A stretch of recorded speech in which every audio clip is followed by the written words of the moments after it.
terus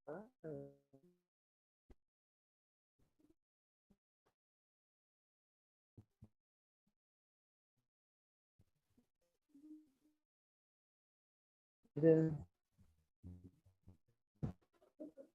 Oh.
Hello.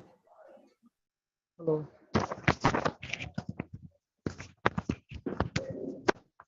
Hello.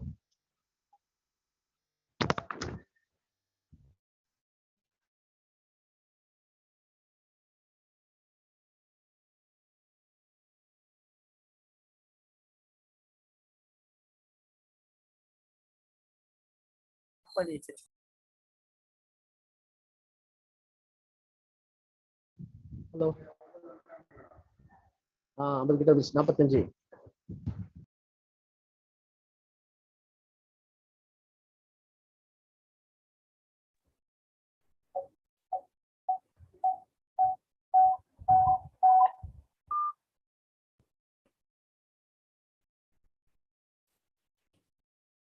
Sanghi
Good afternoon, everyone. We can start the session within 1 or 2 minutes.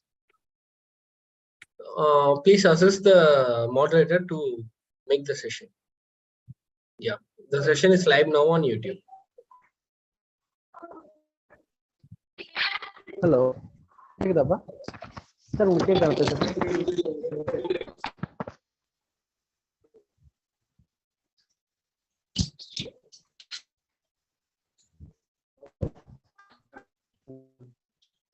Hello. பண்ணுமா sir? Hello. ஆமா.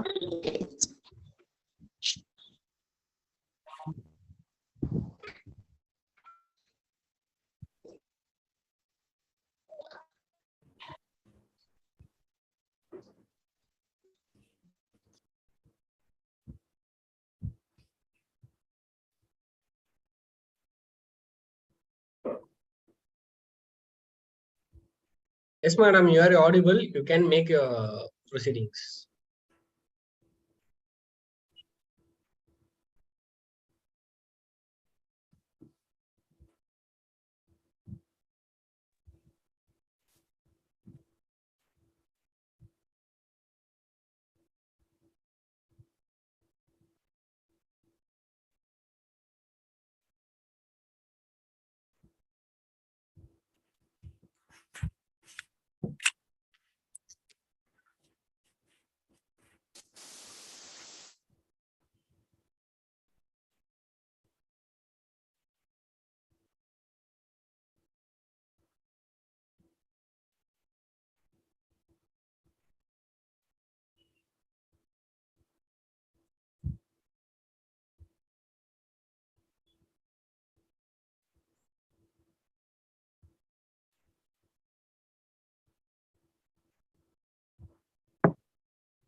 Hello.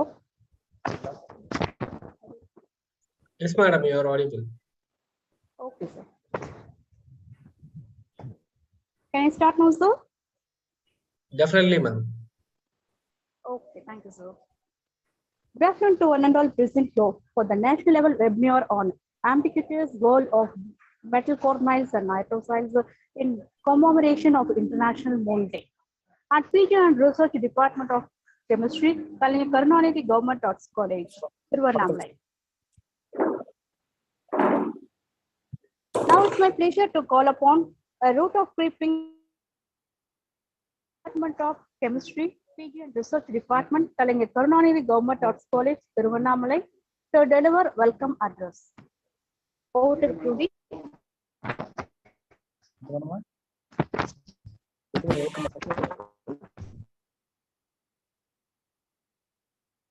Shall I start, madam? Hello. Yes, sir. You can make it, sir. Okay. Good afternoon to everyone. Of chemistry. Warm greeting on behalf of PG and is organizing a national level webinar in commemoration of International Mold Day. Mold is an important scale for chemistry, like a dozen, ream, etc. In commemoration with Mold Day, Department of Chemistry is organizing a national conference entitled Ubiquitous World of Metal, Carbonyls, and Nitrosyls. Department of Chemistry produced more than 10 PhD candidates and more than 20 scholars are now doing PhD. I wish you all success in this program. Wishing you all. Once again, I thank you for all the participants who are all attending this seminar. I wish you all. Thank you.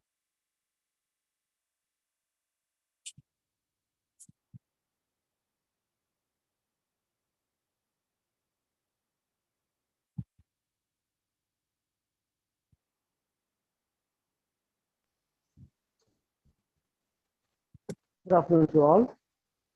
Warm greeting on behalf of PG and Research Department of Chemistry, Karnataka Government Arts College, Tiruvannamalai.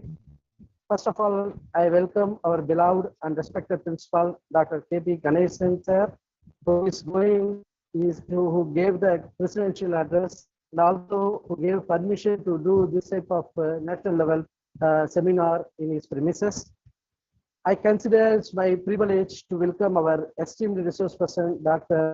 T. Sivaramakrishnan, Assistant Professor, Department of Chemistry, Vivekananda College, Mylapore, Chennai, who has joined us to give a speech about national webinar on Ubiquitous World of Metal Carbonyls and Nitrosyls in commemoration of International Mold Day. I welcome all the DS staff members who have extended their supports for the welfare of national level. For making this wonderful session for the benefit of our students.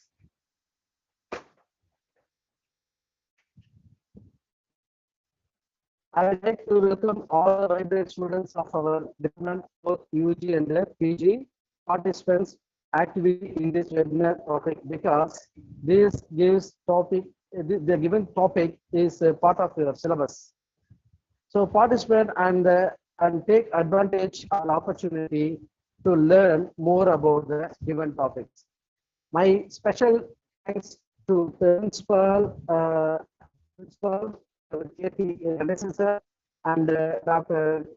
Professor K. Ganesan sir from USA and Professor Dr. Pillai University and manager Mr. Srikanth and the speaker Dr. T. Sivaramakrishnan. Thanking you all.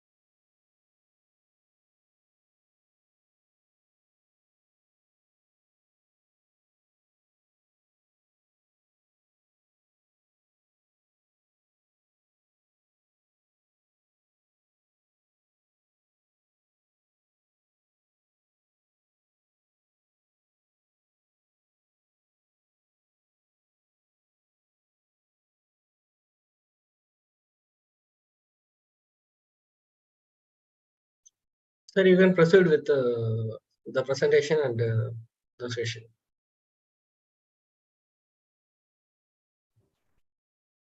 Sir, is there somebody to speak or shall I start, sir?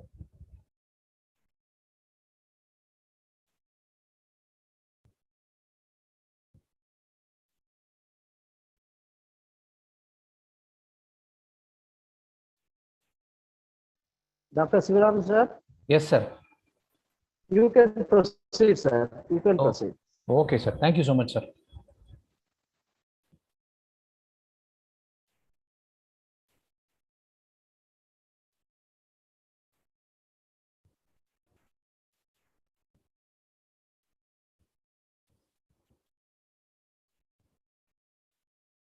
Is my screen visible, sir?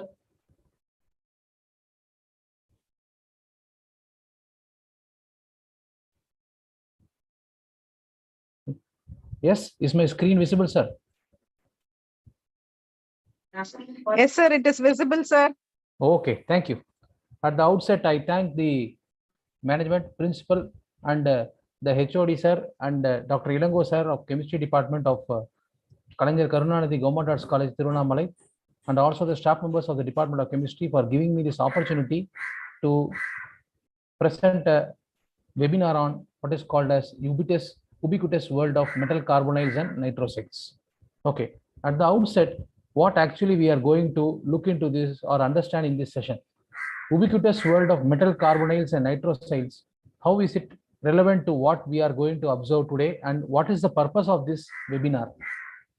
When we move into the structural aspects which are available in this part, we can very clearly see that there is an opportunity which is created and which is there for our taking.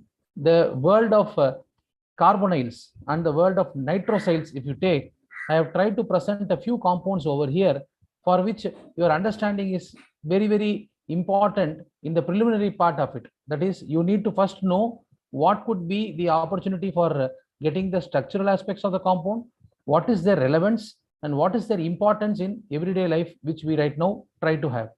There are some unique compounds given over here, nitrosyl compounds which are there, and there are also few complexes of carbonyl origin which have been described. I'll try to present one after another. During this talk, I will also try to touch upon the topic of metallocenes so that it will also be a relevant topic and will be understandable and easy to get into it.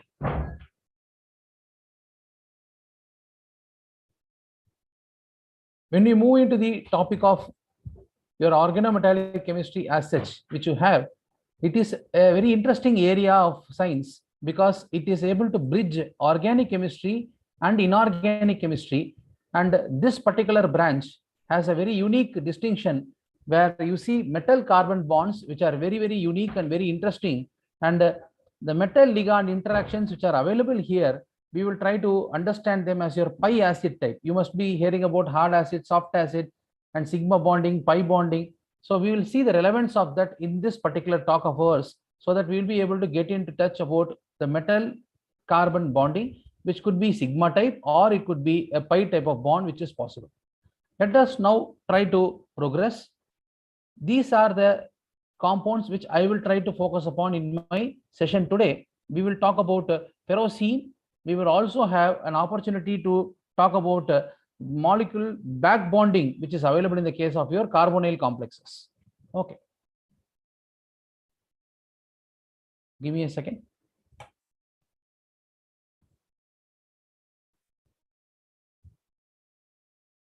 Yes. Which compounds are considered as organometallic compounds? Carbon, you know, always is more electronegative compared to the metal, and the element to which this carbon is bound is generally more electropositive than carbon in the organometallic chemistry. So the basic is here.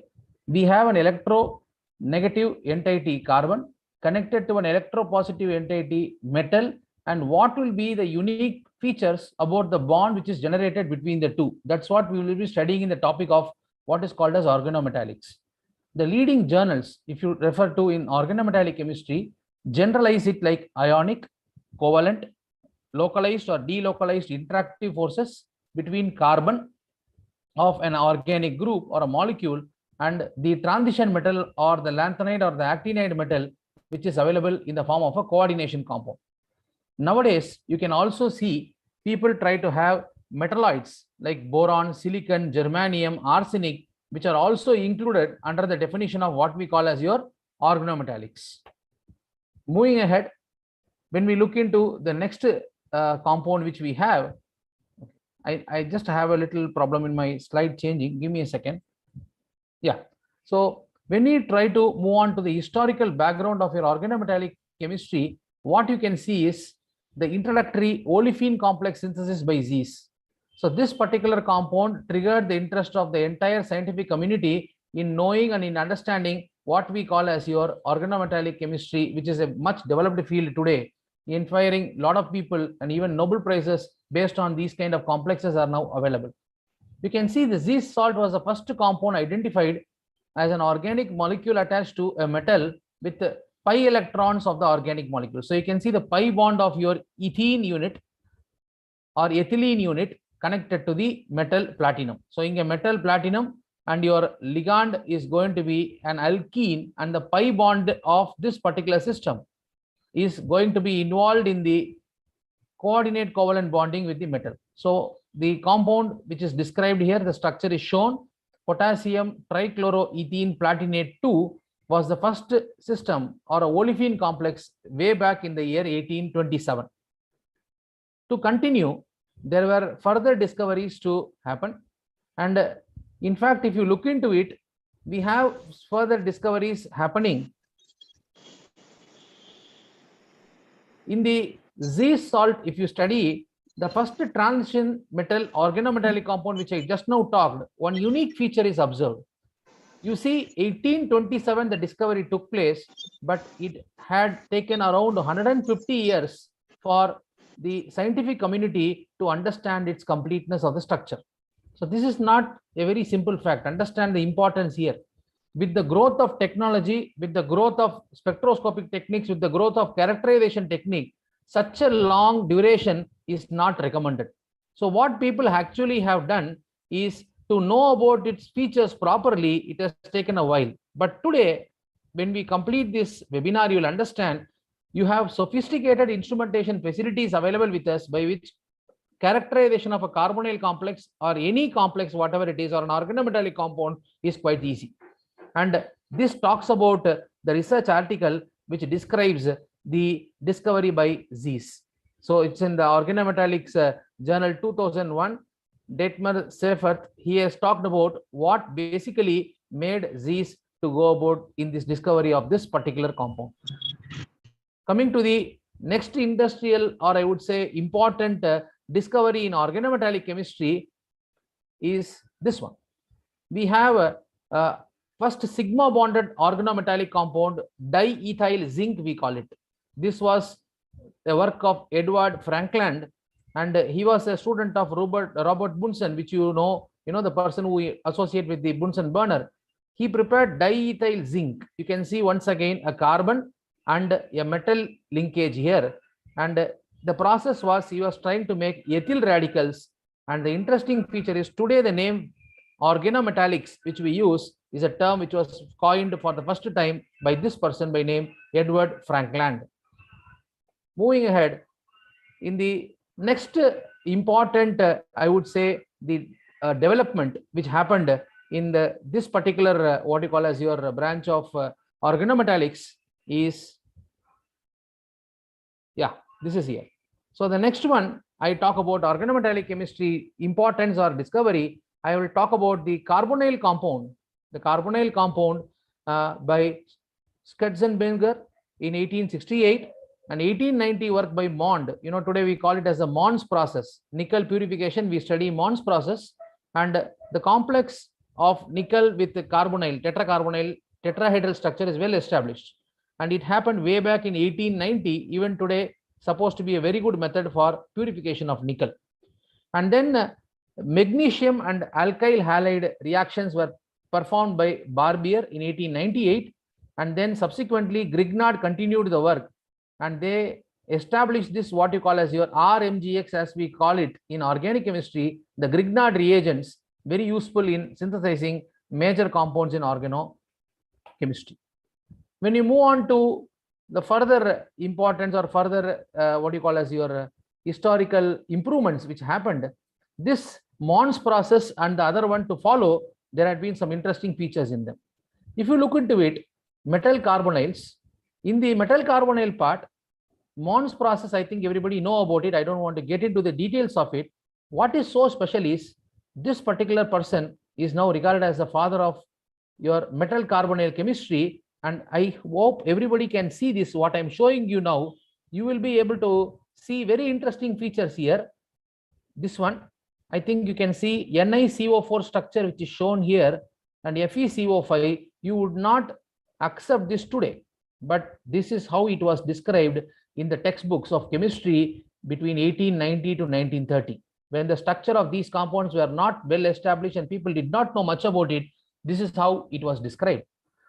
And if you look into the actual interesting point about this bond discovery is, we call it as Mond Nickel Company today. It makes around 3,000 tons of nickel in 1910 was the quantity, and purity was around 99.9%. And we have nickel tetracarbonyl and iron pentacarbonyl in our explanations and study today. I also want all of you to see this.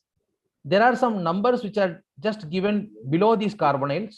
We have 1890, 1891 and 1910. They have got a very, very important role to play. These are your stretching frequencies, which I will talk about. What happens to different types of carbonyl environment? What happens to the CO interaction? What happens to the nature of stretching frequency? Everything we'll have a complete discussion in the slides to follow. Okay. Let me move on. Yes. The next one, Grignard reagent as such. I just talked about it earlier. You can see the reagent discovered by Victor Grignard, RMGX as we call it. In the ether medium, it's available to us. And you can see a variety of organic reactions are well established and very easily available because of this great discovery which happened in 1900, for which Nobel Prize was given in 1912.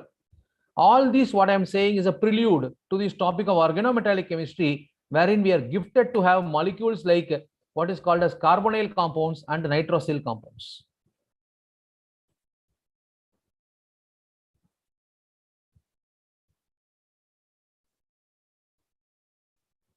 Give me a second. Yes, a little bit of difficulty in changing slides. Historical background of organometallic chemistry continues when we move on to this particular topic of ferrocenes. You know, metallocenes. Very often we are taught about ferrocenes. Let us look into the serendipity which is involved in the discovery. Serendipity means accidental discovery. People want to prepare a different compound and they end up getting a very, very important compound. In 1951, synthesizing fulvalene. Fulvalene is an organic compound which everybody studies in the topic of aromaticity. When we study fulvalene, it was actually supposed to be prepared from cyclopentadienyl bromide. Keeley and Pawson, two people, they reacted Grignard reagent and FeCl3. So cyclopentadienyl magnesium bromide with FeCl3 reaction, they expected this to happen. But what happened was they got a very interesting orange color solid, which is ferrocene. And each of the cyclopentadienyl rings, if you look at them, all 5 of the carbon atoms are equidistant from the metal ion. That's very important. Equidistant here talks about something called sandwiching structure. We will prove it and we'll establish later in the part of our talk today.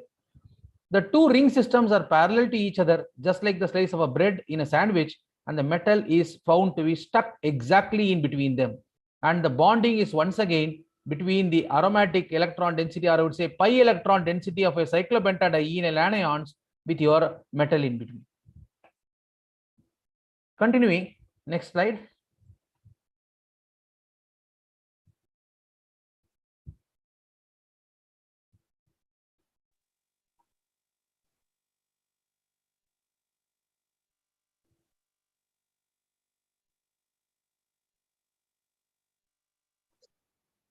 Yes. When we move on to organometallic chemistry, further understanding of this ferrocene, I talked about it in the previous slide. Please have a look at this. We have a staggered ring, eclipsed ring. I think the structures are clearly able to depict it to you. Staggered rings, 2 rings opposite and facing in very interesting fashion, and eclipsed are just like one above another. And there are skew rings. Skew rings means the presence is not like staggered nor eclipsed, it's somewhere in between them. X-ray diffraction studies are now available for the solid ferrocene, and interesting crystalline phases and eclipsed conformation at 98 Kelvin has been observed. And we also see slightly twisted skew structure in high temperature crystalline modifications of the same compound, which has been a very important study, which is now taken importance. Going into the unit which creates this ferrocene, we have the hapticity of what is called as your cyclopentadienyl ligand over here. So the cyclopentadienyl ligand, we have the C5H5 as we call it. And this unit, there is a statement which we say hapticity, the attachment, the possibility. There are different ways by which this has been found to attach to a metal. It could be an attachment via a particular carbon in it. We call it as the monohaptocyclopentadienyl bond. It has also been seen to be a trihaptocyclopentadienyl bond, wherein 3 atoms via the electron density of the double bond has been involved in it, or the 5 electrons, or I would call as the 5 carbon as such, together with the electron density bonding with your metal. We call it as eta 5 or pentahaptocyclopentadienyl. And these modes are described once again at the bottom. Eta 1 mode, direct bond with the metal from a carbon. Eta 3 mode, via the electron density, 3 carbon atoms at the same time interacting with the metal. And eta 5 mode, where we have got all the 5 carbon atoms interacting with the metal at the same time. Give me a second.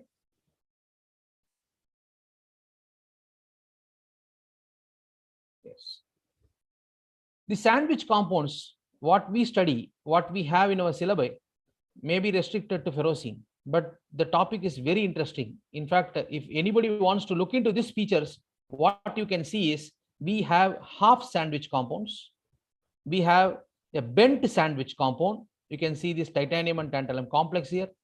We have a nickel triple decker and polycyclic complex involving this system. And people have seen perfect sandwiching units with chromium and iron. So the word hapto, eta, we say attachment, hapto, the hapticity, it talks about very important feature about the metal and the ligand bonding, which is established here. Bond length are also described. Okay. Having talked about the earlier, I would say, the development in the topic of organometallic chemistry, let us now try to move upon our area where we will try to understand that this particular ferrocene has been definitely a path-breaking discovery. The reason is, you can see that organo-iron compound reported in Nature in 1951. If you look at this, this is the kind of information which was shared by the work of Parson and Keeley. And there were a further set of what you call as your interesting discoveries to follow.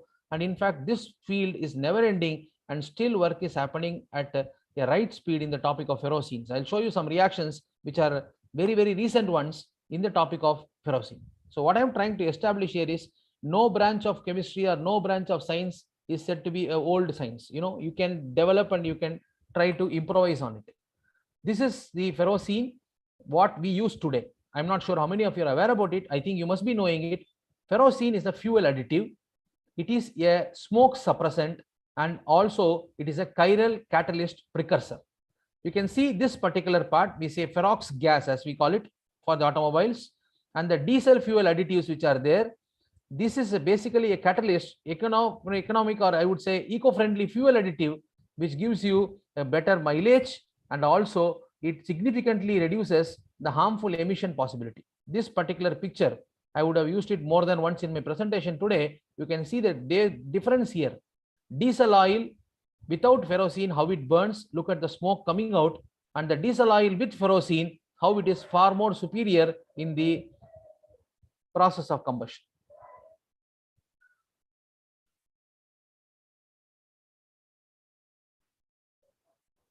Yes, very important work further to follow. We have it in the form of hydroformylation. Otto Roelen has got the credit to this particular one.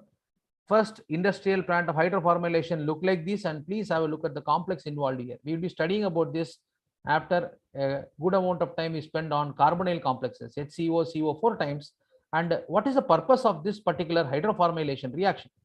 People actually have utilized this hydroformylation product. Basically, this one, we convert an alkene into an aldehyde. That's what we call hydroformylation. And you can look at the organometallic catalyst which is employed here, HCO, CO4, and the product which we obtain, diethyl hexyl phthalate.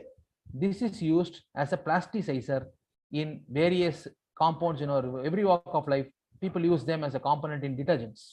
All of us know detergents are generally made up of surfactants, but these are also there.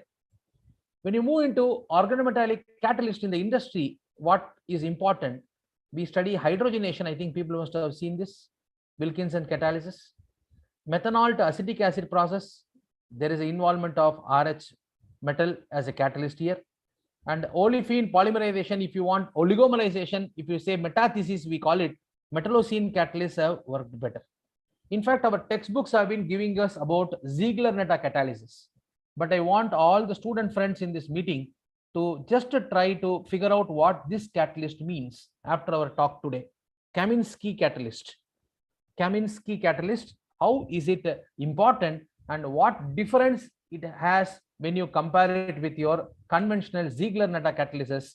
How is this superior, or whether it is really worthwhile looking about and understanding this catalyst? Please try to look into it after our session today. Kaminsky catalyst. It is in the process of metathesis or olefin polymerization I'm talking about. Is very important for our discovery. Okay. The next one, we have effective atomic number, which is known to us from our undergraduate classes. Let us just have a quick look into it. We call it as EAN rule, or people even call it as the Sigbic rule. What we try to find out is, in the case of carbonyl complexes, it works the best.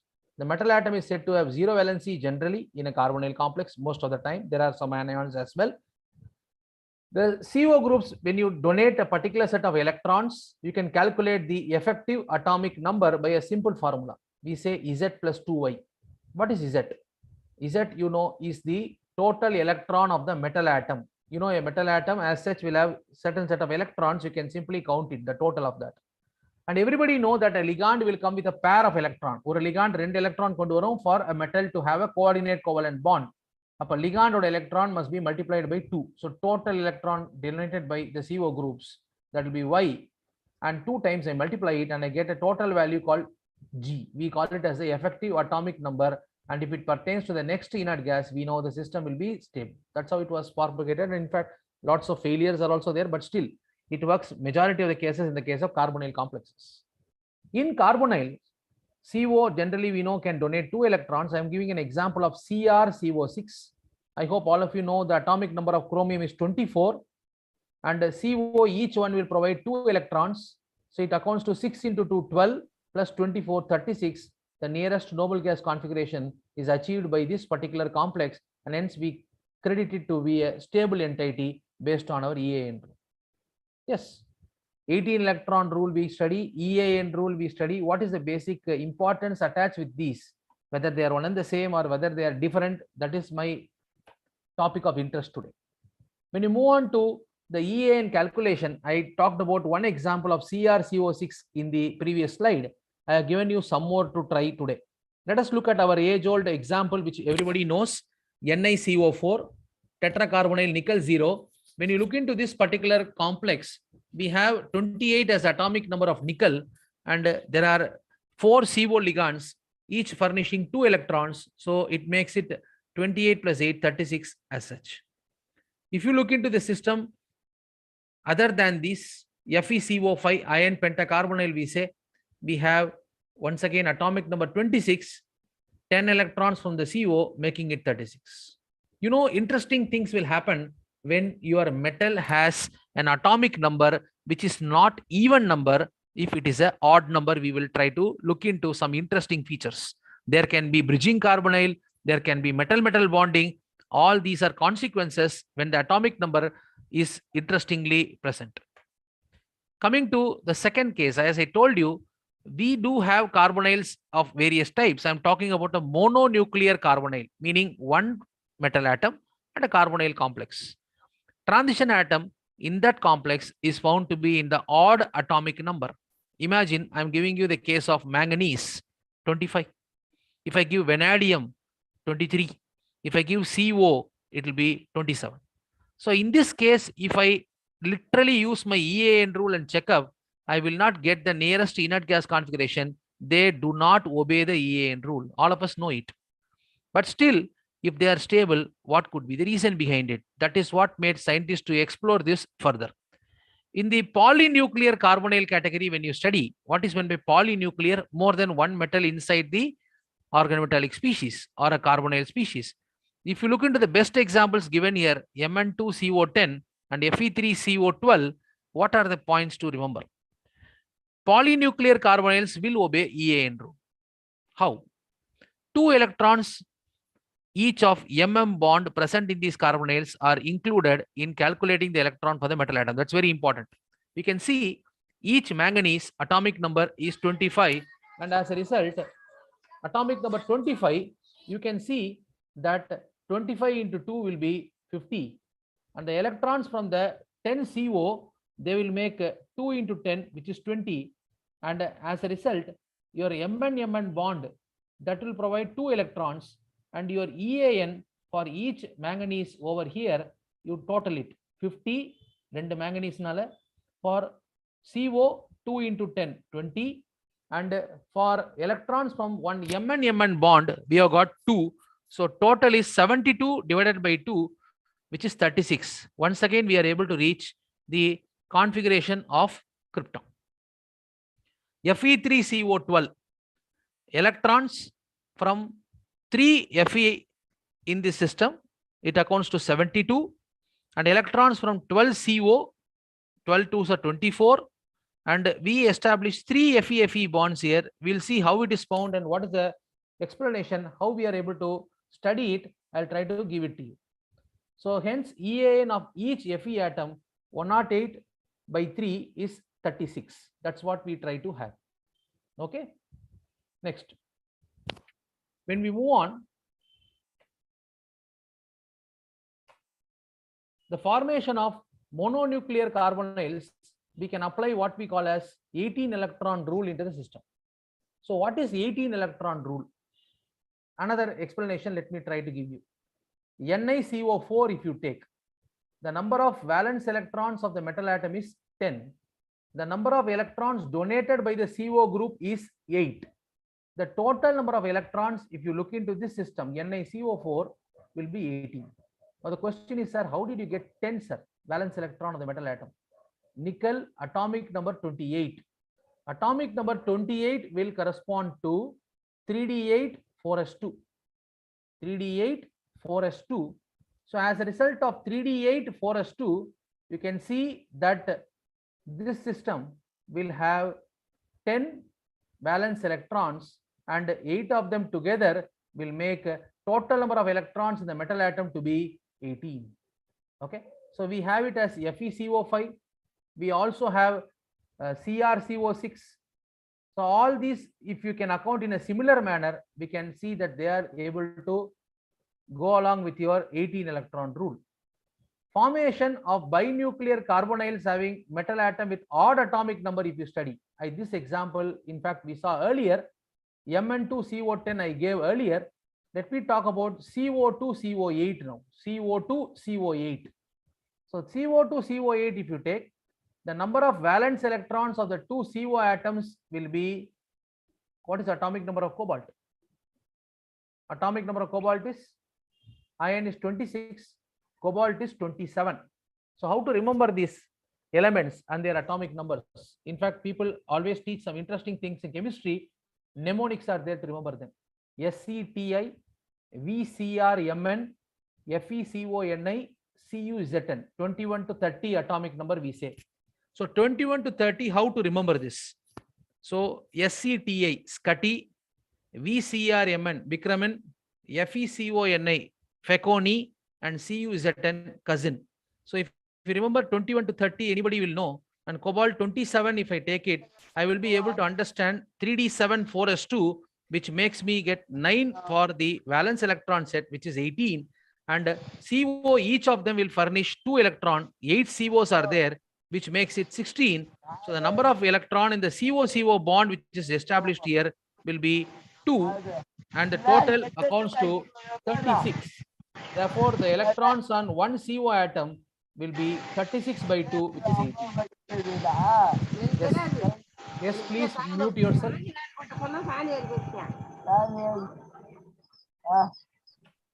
Okay. Coming to the picturization of these individual carbonyl complexes, we have studied this in our text earlier.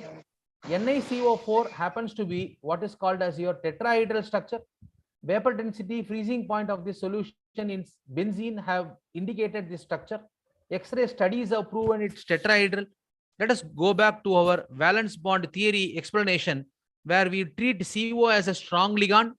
It will force pair the electrons which are available as 3d8 4s2 in the nickel and make it 3d10. And the hybridization involved in this system will be sp3. So we will have a sp3 hybridization created because of the NiCO 4 times. Okay. Yes. Further, what do we have? The next compound which we study. Give me a second. I am having problem. Yes. FeCO5. So the vapor density and the freezing point of this benzene solution studies, when you people have done it, they have proved it to be a trigonal bipyramidal structure indicated here. How do you explain this in valence bond theory? We have CO as a strong ligand, furnishing the opportunity of pairing the electrons in the metal. So in this case, ion is 3d6 4s2. So the 2 4s electron along with the 6 get paired up as 4 pairs. The opportunity of one d orbital becoming empty and hybridization is there.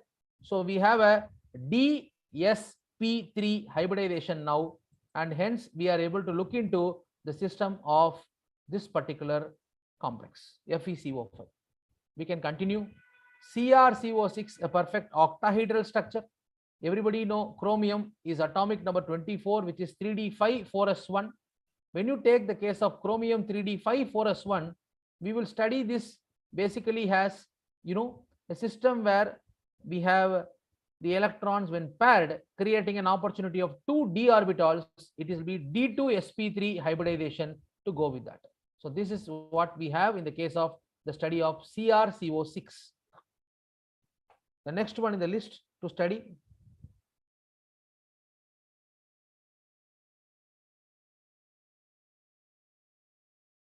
Mn2CO10.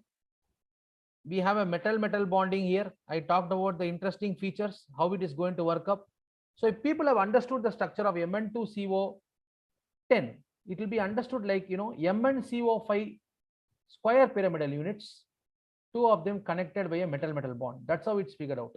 So what will be a square pyramidal unit with a metal-metal bond between two metal-metal bond or square pyramidal unit? Now it looks like a perfect octahedral system of manganese, wherein one place is not CO, rather a metal-metal bond.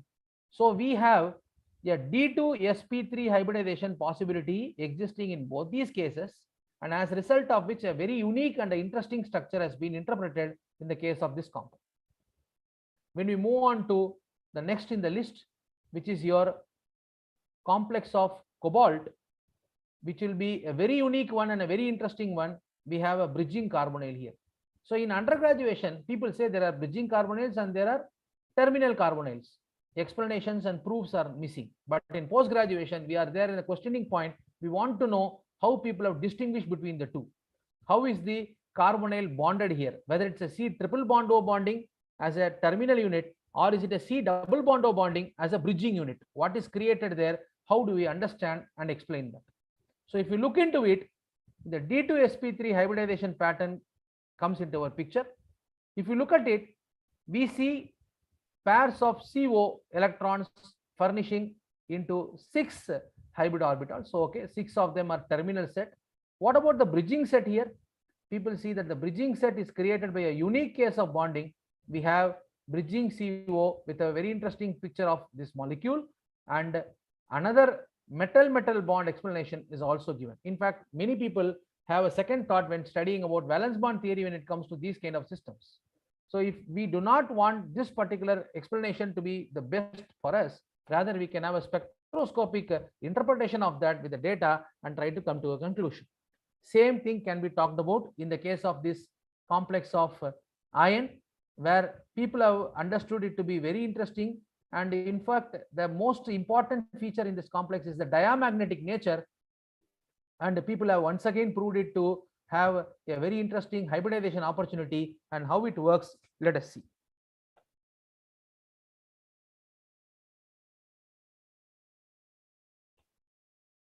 Now, what is this 18 electron rule? The chemical rule which is used primarily for predicting and rationalizing the formulas for stable transition metal complexes for organometallic compound we use. And this particular rule is based on the fact that the valence orbitals in the electronic configuration of transition metal, they contain 5 n-1 d orbitals and 1 ns orbital and 3 np orbitals. All of us have this understanding very clearly. In fact, we have studied very well in the topic of coordination compound, inner orbital complex, outer orbital complex. Generally, CO treated as a strong ligand will try to furnish you inner orbital set. So we have 5 of these d orbitals and 1 s orbital and 3 p orbitals. Totally, we have 5 plus 1 plus 3, 9 interesting orbitals over here. These orbitals collectively can take 18 electrons. Each orbital has an opportunity of taking 2 electrons. So that will be 18 electrons. Now to go with that, it can be either bonding or non-bonding electron pairs. The combination of these 99 atomic orbitals with the ligands, they will create 9 molecular orbitals, which can be either metal ligand bonding or it can even be non-bonding.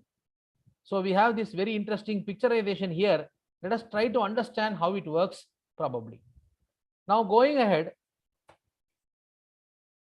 with this 18 electron rule, will it be obeyed by all the organometallic compounds? That is a question, there is always a doubt, whether it is obeyed. No, there are cases where there are possibilities when it is not obeyed easily. The 18 electron rule, how to count the electrons? If you have a question in your mind, sir, how to count it, sir? The counting of the electron is very interesting. It's a thermodynamically stable transition organometallic compound we take. You sum up the metal d electron, you total the d electrons of the metal, and electrons conventionally considered as being supplied by the surrounding ligands. If you total that, that is 18. I showed it to you earlier. What is 18 electron rule? The difference in the EAN and the 18 electron rule is 18 electron rule to take the metal and the sum of the d electrons and the outermost valence set electrons in the metal, and then we try to go ahead. Once you have this pairing of electrons, how many electrons are there in the d orbital, that you total and try to get the 18 electron rule.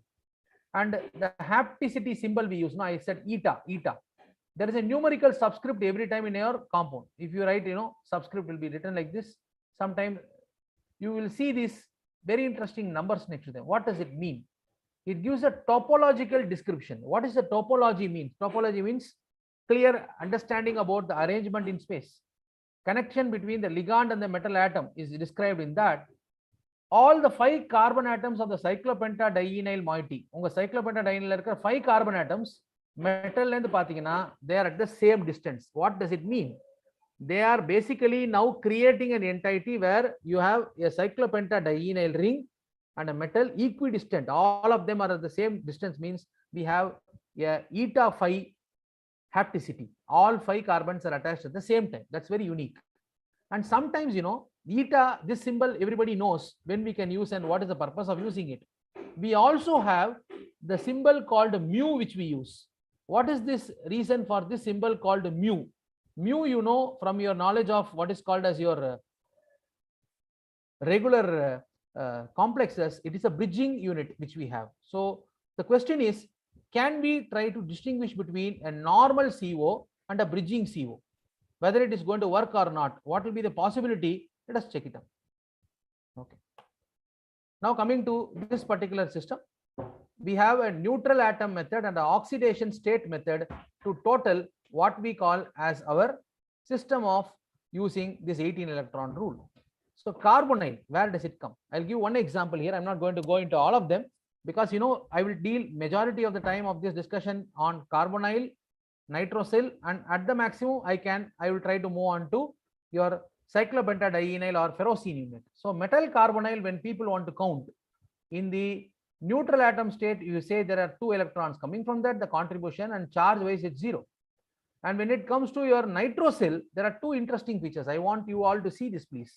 In the nitrosyl category, in the neutral atom method and the oxidation state method, how is the interesting point given? Neutral atom, everybody know, nitrosyl is a neutral unit. But see, when you look at it, there is 1 electron and there is a 3 electron set. We say neutral atom contribution numbers, how are they changing? This is for the nature in which the nitrosyl is bonded. I will show at the end of the discussion. When I go to nitrosyl, there are examples of nitrosyl complexes which are linear. There are also examples of nitrosyl complexes which are bent. So the bent nitrosyl units will have what is called as your 1, and the linear ones will have something called as your 3 as a neutral atom contribution. No, okay. Electron contribution, how many, sir? As a ligand, it will contribute only 2 electrons. But when the contribution is interestingly given by the bent and the linear units, when you use this oxidation state method to total the 18 electron rule calculation, the numbers are different. So if at all you want to take up a competitive exam, if you are going to write your what you call as your CSIR examination, right, you will be generally looking at organometallic questions based on this formal charge unit, which is very clearly described in your complexes. So -1 nitrosyl bent unit and +1 is the contribution given to the linear nitrosyl NO when it is bonded to the system. Cyclopentadienyl, I talked about it. If I have eta 5, neutral atom generally it's 5, all of us know. And in the electronic contribution, we have 6 of it given. How is it? Because we treat cyclopentadienyl unit as a neutral species in one calculation. In the other oxidation state calculation, we treat it as an anion. That's why 6 electron contribution and a charge given to that is -1.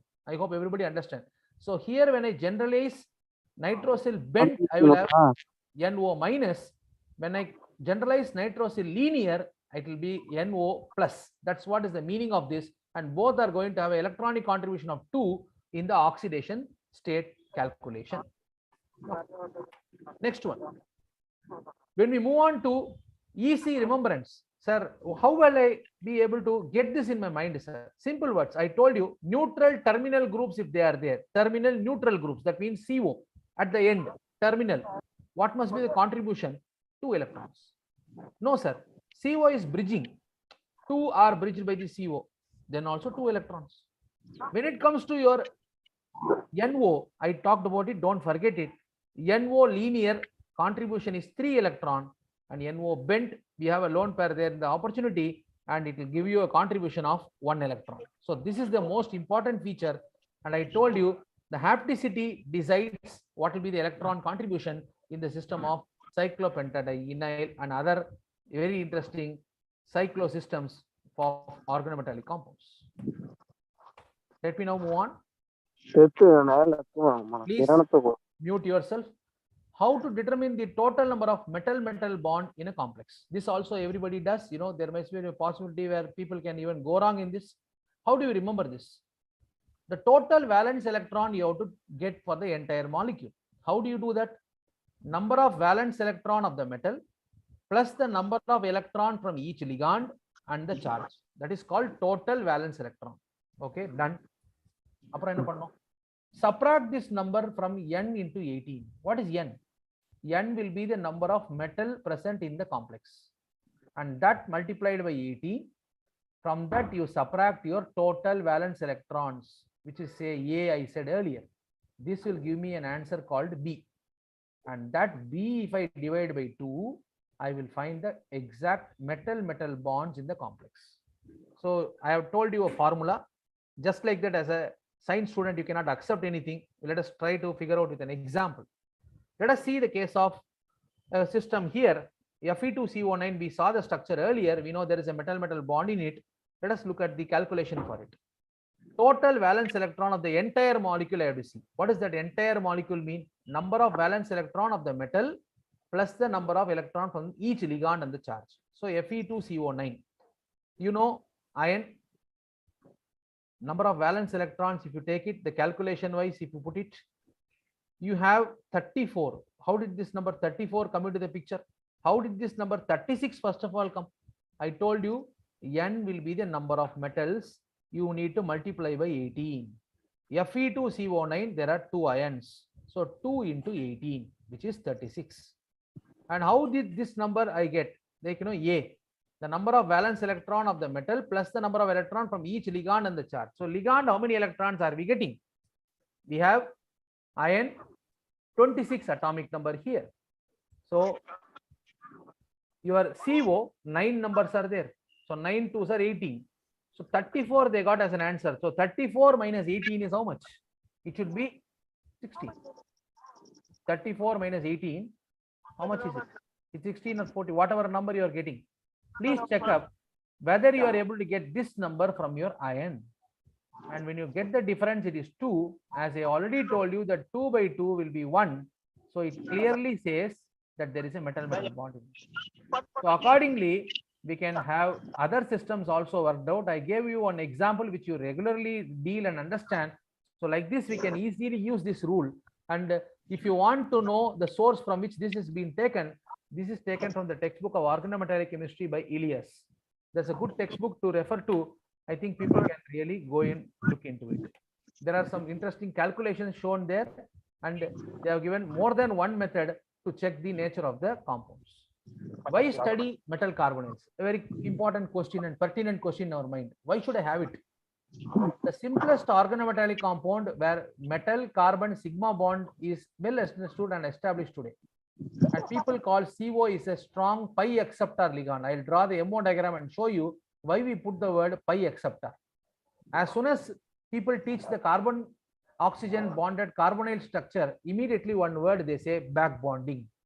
They also talk about synergic effect. What does this back bonding do? What will be the outcome of the metal carbon bond? What will be the impact on the carbon oxygen bond? We have to see that. So the range of metal carbonyls which are used as catalyst in the chemical industry, if you take them, I have already talked about it earlier. Your hydroformylation alkene to aldehyde, we can see. Please mute. Please mute. I think somebody is speaking.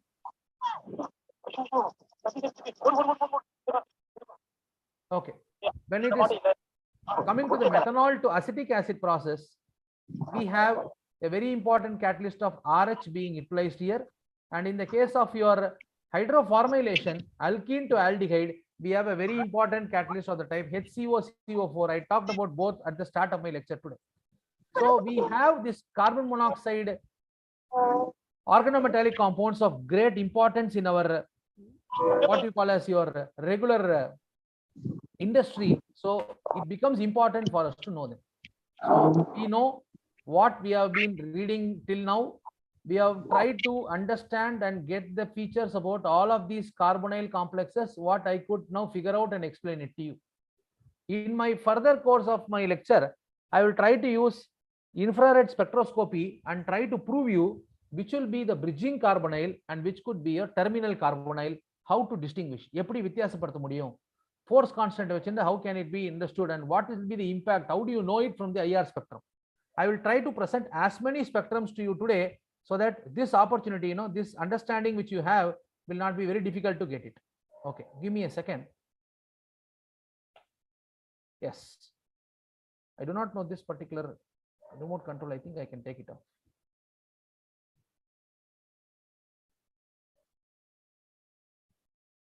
Okay. Now, when you move on to this particular phenomena, molecular orbital diagram of CO, what we look into this or what we understand here, please see this. Your CO binds a metal through its less electronegative carbon than its more electronegative oxygen. I think that is first clear in your mind. CO, you have studied, can interact with the metal via oxygen or can interact with the carbon. They have established it very clearly. The metal is electropositive than both of them. What we see is the C, which is less electronegative among the two, C and O, which is connected to a metal. And when it is doing, it is acting as a good pi acceptor. Why is it so? What is the reason? If you look at the picture of CO molecule, I think all of us have understood the molecular orbital diagram of CO. You can see that in the molecule CO, I have also given you the values of the energy in electron volts over here for the various energy levels in them. If you look at CO, when you total the number of electrons in it, carbon atomic number is 6 and oxygen atomic number is 8. We have to account it for around 14. So you have a look at it. So when you try to have this picture, the topmost level which is filled, this level we call it as the HOMO. We call it as the highest occupied molecular orbital. And what interesting feature we see is it is weakly anti-bonding. What do you mean by the word anti-bonding? Let us check it out. And then the next level, if at all I can promote an electron, it will go to the next level. Adu per vandu LUMO, lowest unoccupied molecular orbital. So HOMO to LUMO transfer. That's what we study regularly. Appo in the level we study HOMO. There is an anti-bonding LUMO level for that. The pi star anti-bonding orbital, which is the lowest unoccupied orbital, is of comparatively lower energy, which makes it possible to interact with the metal T2G orbital for the pi bond. So this is an interesting feature. In the pi star orbital energy how it can interact with your metal is determined. There exists a strong opportunity of back bonding. So ligand giving electron to metal, we know sigma. And the metal electron taken back by the ligand is what we call as a back bonding. And we try to understand that is because of the pi star anti-bonding orbital of this CO. If some people feel, sir, this diagram is not very easy to understand, sir, not simple for me, sir. So how do I change it over? I think I got one more MO diagram for you.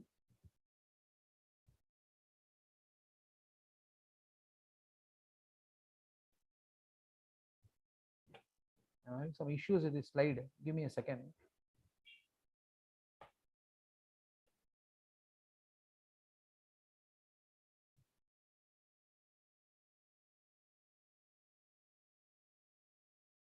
Yes.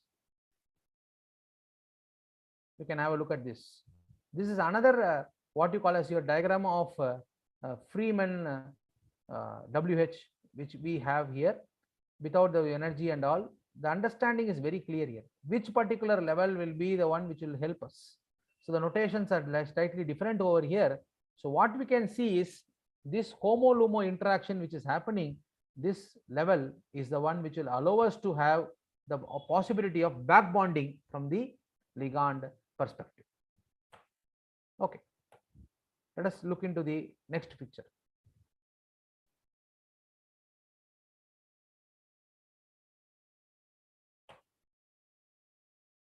I do not know, suddenly my slides are not changing. Give me a second. Yes, we regularize this empty p or d orbital, filled sigma orbital we say, and this is your normal ligand to metal, what we call as your sigma bond.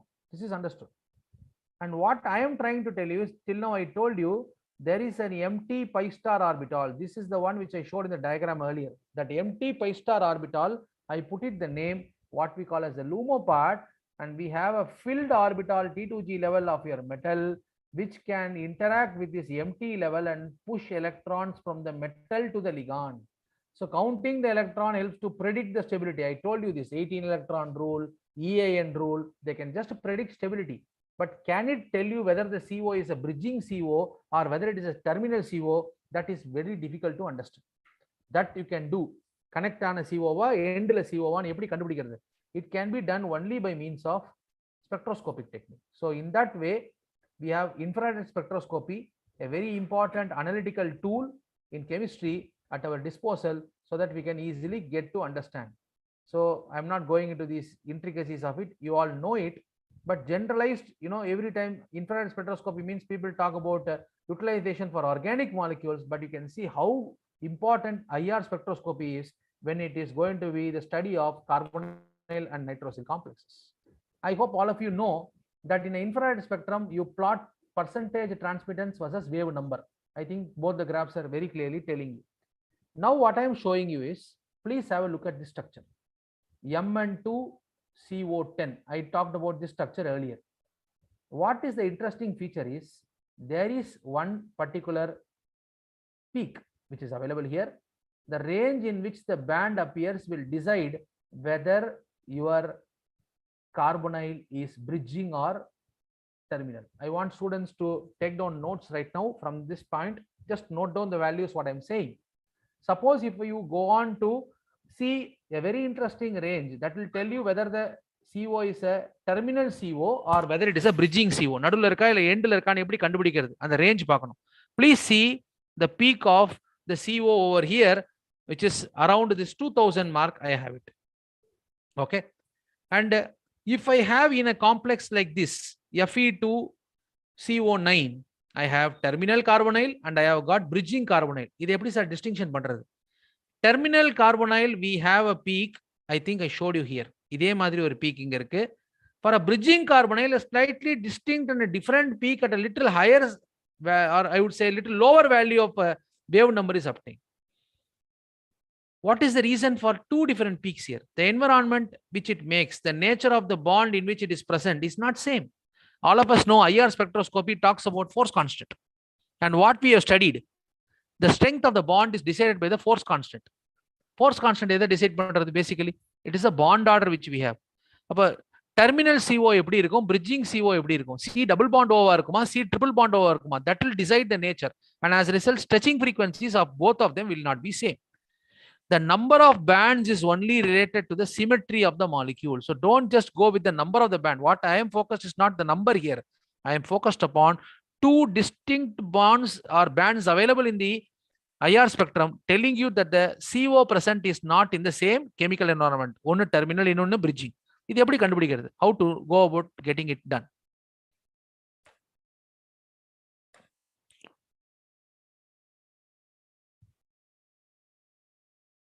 Yes. What are the various ways by which I can have the what you call as your I think this one, I don't know. It's getting stuck here. Give me 1 minute, please. The annotation tool is not going up.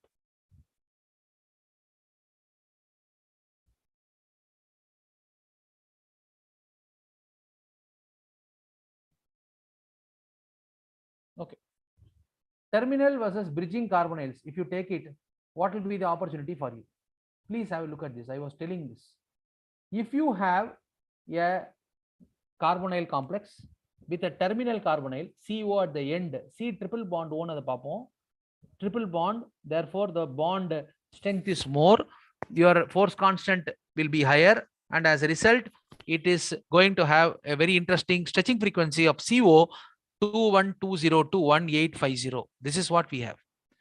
By chance, if it is bridged, what will happen to a bridged system? When you have a bridged system, we have this particular CO having an interesting bond order change because of the bonds created with the metal system. We say mu2, that is a bridging which is with the two metals. Now we see the stretching frequency. Students, please, you can make a note of this in your notebooks. 1850 to 1700 centimeter inverse is what we will have for our bridging CO. Why did it get down? I gave the reason. It's a triple bonded entity for a terminal carbonyl. For a double bonded entity bridging system, the value is supposed to be less. In a stretching frequency, it depends on the bond strength, bond force constant. Coming to the bridging system, wherein CO, if it is bonded as a triple bridge, if that is happening, still you will find these bonds are strengthened. Up in the bond weaken stretching frequency will be far more lowered or diminished compared to the original CO. Now let me take an example here. First, CrCO6. I showed this all earlier. Octahedral kaatne. Ella CO terminal irukku. Appo there will be one possible band. I observe it around 2000 centimeter, well in this range. So 2000 centimeter inverse na terminal carbonyl solradhu. Imagine you are looking at this complex, Fe2CO9. Idhila, we have got 6 CO ligands which are terminal and 3 CO which are bridging. Appo idhude thaniyana stretching frequency, and for this there should be a different value. So what we observe is 2018.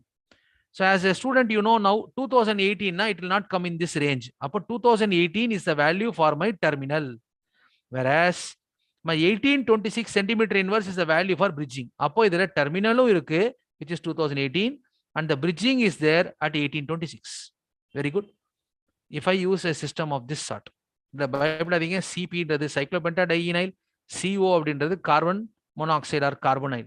If you have an entity of this sort where iron are involved, I told you as you bridge with more metal, then you will involve this case. You see, one CO is bridging 1, 2, and 3 ions here. This is the system I told you.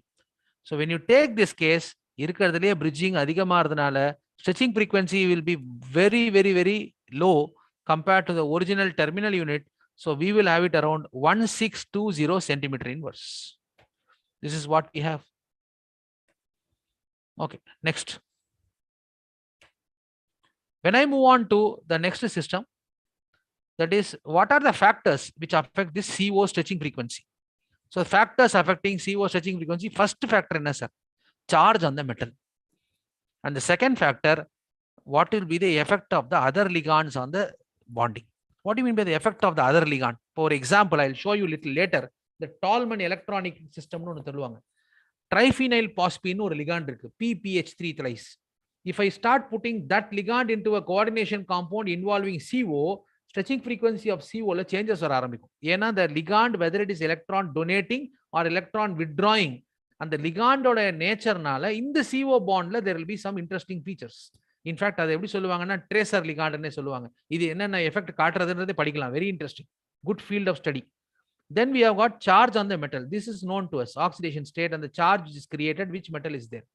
முதல்ல நான் இதை பத்தி பேசுறதுக்கு முன்னாடி first I should tell you free CO எங்க sir stretching frequency வரும். அதுக்கு பாண்டே ஆகல, வெறும் CO இருக்கு என்கிட்ட. அப்படின்னா 2143, மறக்காதீங்க இந்த value. 2143 centimeter inverse is the value for free CO. If I start having NiCO4, stretching frequency 2057 ஆயிடுச்சு. எல்லாருக்கும் ஒரு கொஸ்டின் வரும், எப்படி இது குறைஞ்சு போச்சு? I told you மெட்டல் கூட bond பண்றீங்கல்ல. So when you form a bond with a metal, the bond which is originally between the C and O has to definitely suffer. அதனால stretching frequency குறைய தான் செய்யும். CO 4 times with the negative charge, அங்க 1890. FeCO4 2 minus anionic species, இங்க 1815. MnCO4 times 3 minus the ரெண்டு value வருது, 1600 and 1790. So we got very interesting pictures here. எப்படி இதை நான் எக்ஸ்பிளைன் பண்றது? எதனால சொன்னேன்? இதான் லாஸ்ட் டைம் நான் ப்ரீவியஸ் ஸ்லைட்லயே காட்டினேன். Triple bond with O vandaduna stretching frequency jasti. The reason is the bond is a stronger bond. Double bond vandadu abdina, you have a metal possibility, and as a result there will be lower stretching frequency. Back bonding option vandale stretching frequency lower ஆறது பார்க்க முடியும். As the electron density on the metal increases, more pi back bonding to the CO will take place. If electron and metal will be more nu sonna enna பண்ணும் the metal, it'll try to give the electron to the ligand back. Normal ligand is supposed to give electron to the metal. When the metal has got electron density, it will be able to give electron to ligand. Thirupi thara poradhu. So this will now weaken the CO bond further as the electron density is pumped into the empty pi star antibonding carbonyl orbital. நான் already சொன்னேன், இதான் முக்கியமான feature. அந்த pi star antibonding orbital energy எப்படி இருக்குன்றதை வச்சிருந்தால் தான் இவ்வளவு அளவுக்கு பேக் பாண்டிங்ன்றதை படிக்க முடியுது நம்மளால. So this increases the MC bond order, that is metal carbon bond order increase ஆனா CO bond order குறையும். ஏன்னா இந்த bond order அதிகம்னா இது கம்மியா இருக்க போகுது. So basically like I hope all of you understand. இது வந்து ஒரு மாதிரி like balance மாதிரி. You have this is heavier, this will be lighter. அப்போ this if it becomes heavier, this has to become lighter. That's the way it works. அப்போ your metal carbon back bonding நால this is strengthened at the expense of the CO bond, which is now made to have a lower bond order than earlier. நிச்சயமா stretching frequency will suffer.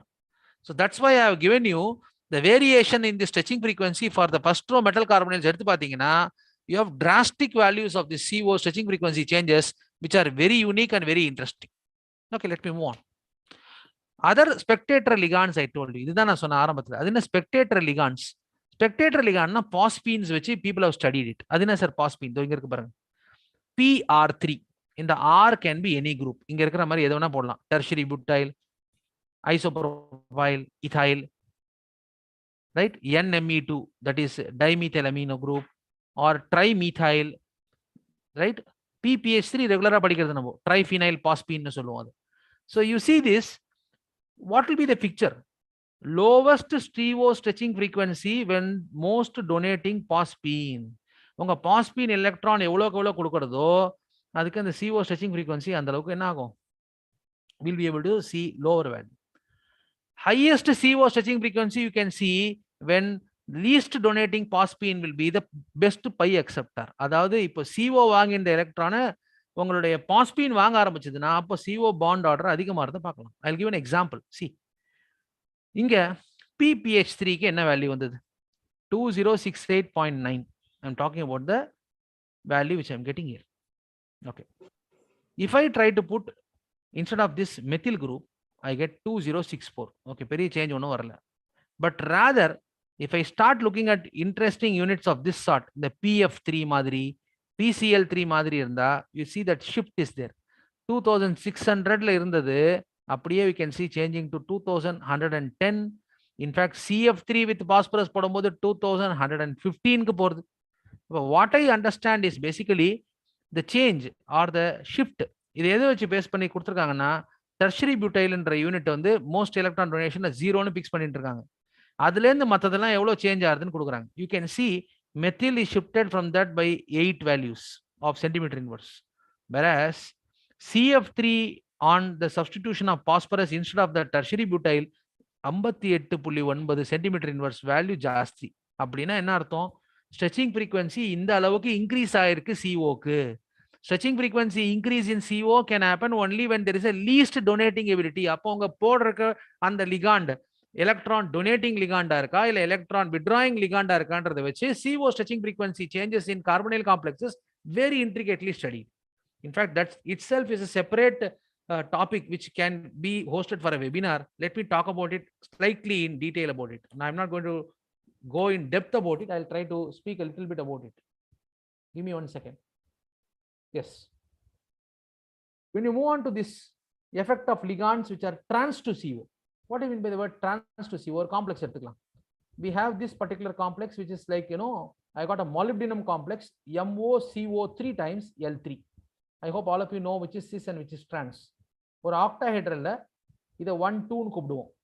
ஒரு equatorial and one axial ன்னு சொல்லுவோம் இல்லையா? When they are kept, it's 1 2. This will be called cis generally. Trans na I will take 1 6. That will be CO at the top and CO at the bottom. And the mother. So for this CO, this L is trans. For this CO, this L is trans. And for this CO, this L is trans. Okay. So what is the effect of different CO ligands on the stretching frequency of carbonyl in this complex? உடனே எல்லாருக்கும் ஒரு ஞாபகம் வரும். In fact, யாராவது சொல்லுவீங்கன்னு நினைச்சேன். The particular nomenclature which we host here, இதுக்கு ஒரு பேர் இருக்கு. FAC and MER ன்னு படிப்போம். FACMER. I hope you remember. MA3B3 type complexes இது கண்டிப்பா வரும். We study this as FAC and MER, facial and meridional, the facial type. இப்போ imagine I put my ligand here PF3. நான் already சொன்னேன் PF3 will be a electron withdrawing group. Rather I try to put PPH3, it is not so. உங்க value பாருங்களேன். Stretching frequency of CO with the PPH3 3 units எனக்கு 1900 1800ல வந்தது. Whereas when I put this PF3 inside, stretching frequency abrupt increase 2090 2055 is what I observe. So with each negative charge added to the metal center, the CO stretching frequency decreases by approximately 100 centimeter inverse. இது ஒரு approximation தான் நான் சொல்றேன், but very very valid. You can check it up. Data எல்லாம் அப்படிதான் இருக்கு. So every negative charge you can incorporate to the metal center, you can see that the CO stretching frequency will be going down by 100 centimeter inverse. Very interesting. அப்போ back bonding அதிகமான என்ன sir ஆகும்? இது வந்து நீங்க full notes இவ்வளவு தான் படிக்க போறீங்க இந்த செமஸ்டர் ஃபுல்லா. As back bonding increases, ligandல இருந்து மெட்டலுக்கு எலக்ட்ரான் வந்ததுன்னா என்ன ஆகும்? The CO bond order will come down and CO stretching frequency will come down. அவ்வளவுதான். That's the message. So CO bond order குறைஞ்சா CO stretching frequency குறையும். எப்ப நடக்கும்? மெட்டல் எலக்ட்ரானுக்கு எடுத்துட்டு வந்து லிகாண்டுக்கு திருப்பி கொடுத்துக்கணும்.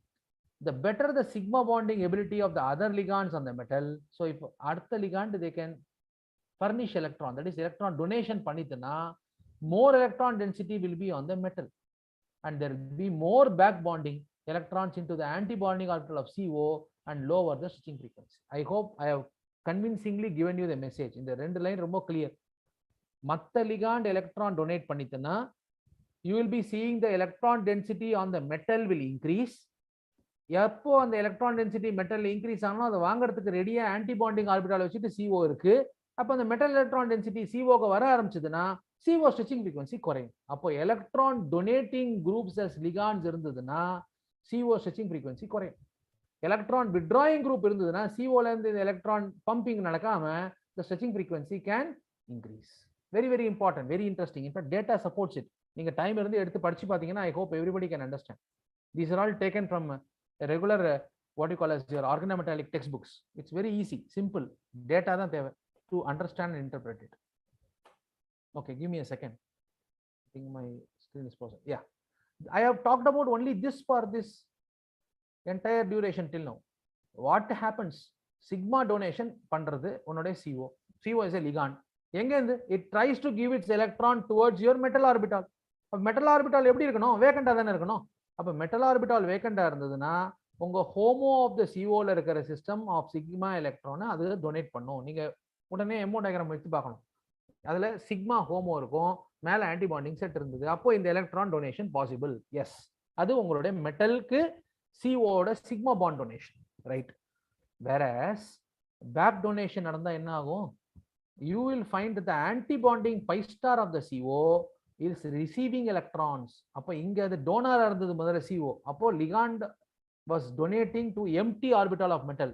இப்போ back bonding ல electrons are filled in the orbital of the metal which are given to the empty anti-bonding vacant orbital of CO. That's how it is going to take place. Very interesting diagram. Easily anybody can understand this. In fact, some textbooks, if you look into it, you can in fact see one interesting feature.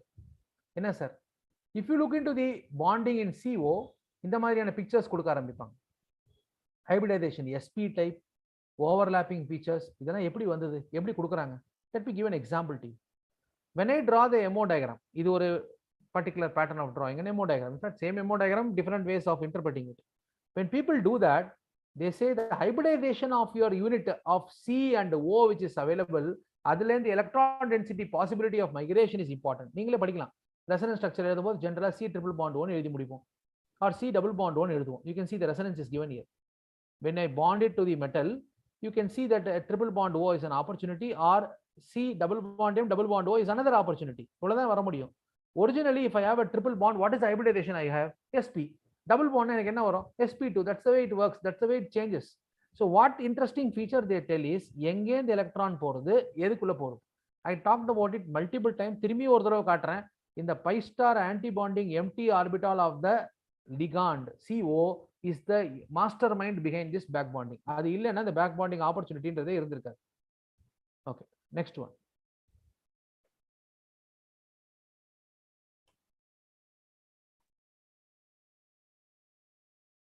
Okay, back bonding எப்படி sir explain பண்றது? I talk about it. இவ்வளவு நேரம் இவங்க கொடுத்தாங்க, இப்போ இவர் கொடுக்க போறாரு. யாருக்கு? ஃபில்டு டி ஆர்பிட்டால இருந்து எம்டி பை ஸ்டார். அப்போ இங்க வந்து சேரப்போகுது. So the electron from the metal is going to be given to the pi star anti bonding orbital of the ligand. இந்த ஆப்பர்ச்சுனிட்டியில தான் பேக் பாண்டிங் நடக்கிறது. Okay, good. இது எப்படி நான் எக்ஸ்பிளைன் பண்றது, எப்படி நான் இன்டர்பிரட் பண்றது? You can explain this in the form of two bonds. Dative பாண்ட்ஸ்னு படிப்போம் இல்லையா, கோஆர்டினேட் கோவலன்ட் பாண்ட்ஸ்ல. So what we study this sigma bonding is between the electron pair from the C towards the metal, and the pi bonding ability is obtained because of the metal giving back its electron towards the ligand. So whether it could be MCO4, MCO3, MCO5 or MCO6, any example, any hybridization, you can definitely see this opportunity of back bonding available there, and as a result of which you can expect this overlapping filling d pi orbital system to take place.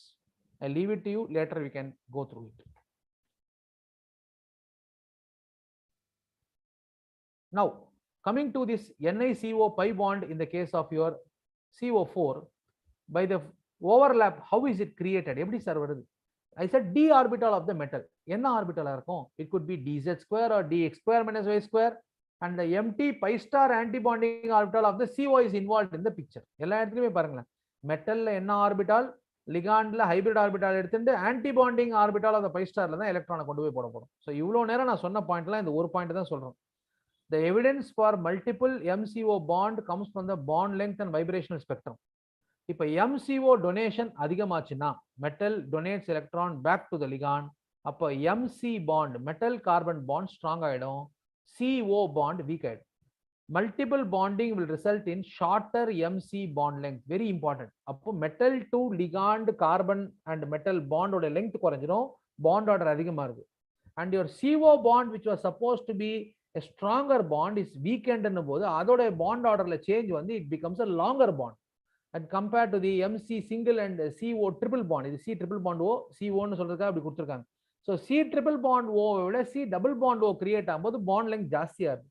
So the CO bond lengths are rather insensitive to the bond order, and MC bonds show appreciable shortening consistent with what is called pi bonding.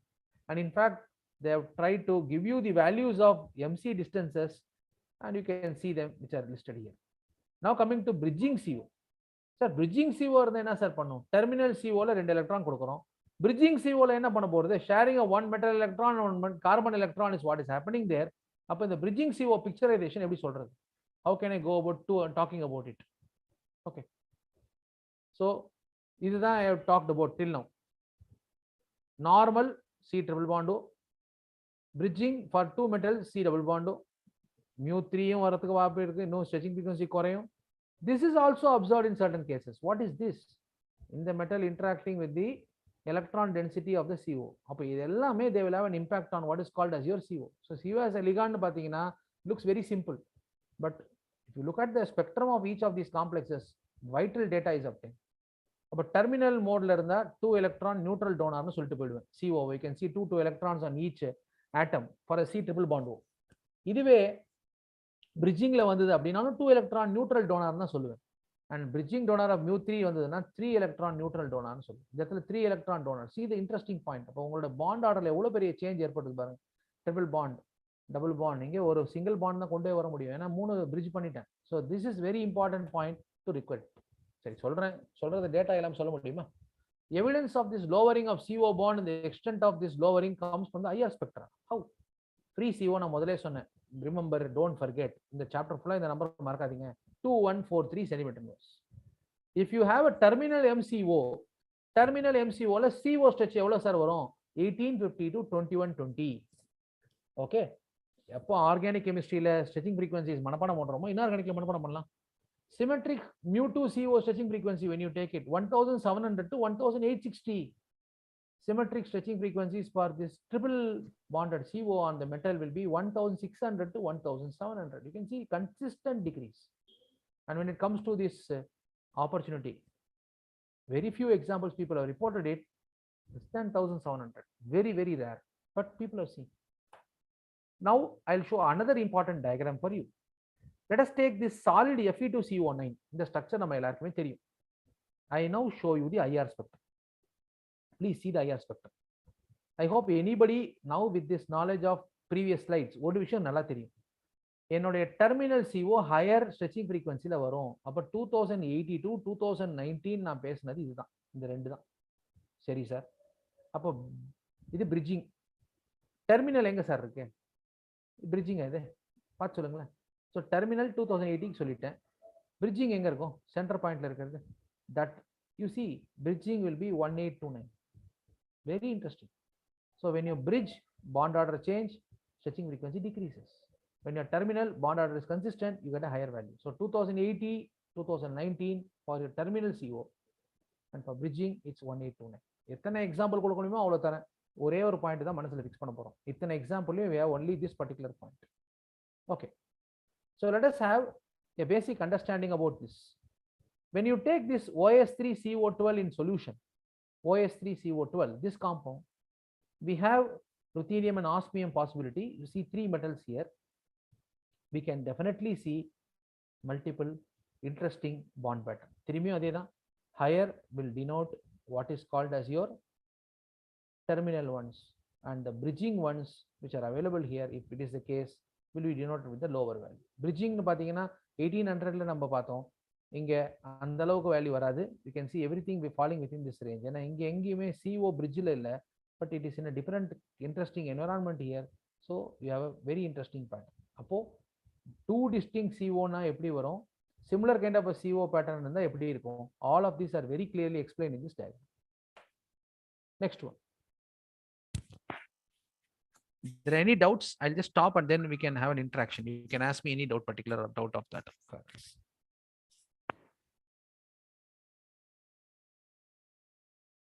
Okay, I talked about graphs. I'm now presenting the values to you. NiCO4, what is the value range? You see, all of these are going to have only your which one? Your terminal units.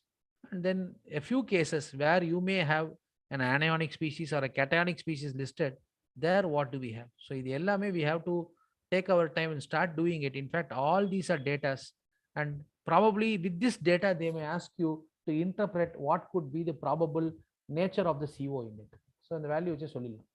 So I talked about mononuclear carbonyls all along. In fact, nariya slide pathom. We have this tetrahedral or trigonal, bipyramidal or octahedral opportunities. And when it is in the case of this mononuclear monomeric carbonyl, in the options pathom, polynuclear options, we saw one example of Fe3CO12 that was there. அது homonuclear இருக்கிறதுக்கும் வாய்ப்பு இருக்கு. Some examples of heteronuclear carbonyl படிச்சிருக்காங்க. That is Mn and CO together, Mn and Re together. They have also been clearly explained. I don't want to go into individual lines here. All along I said only one point.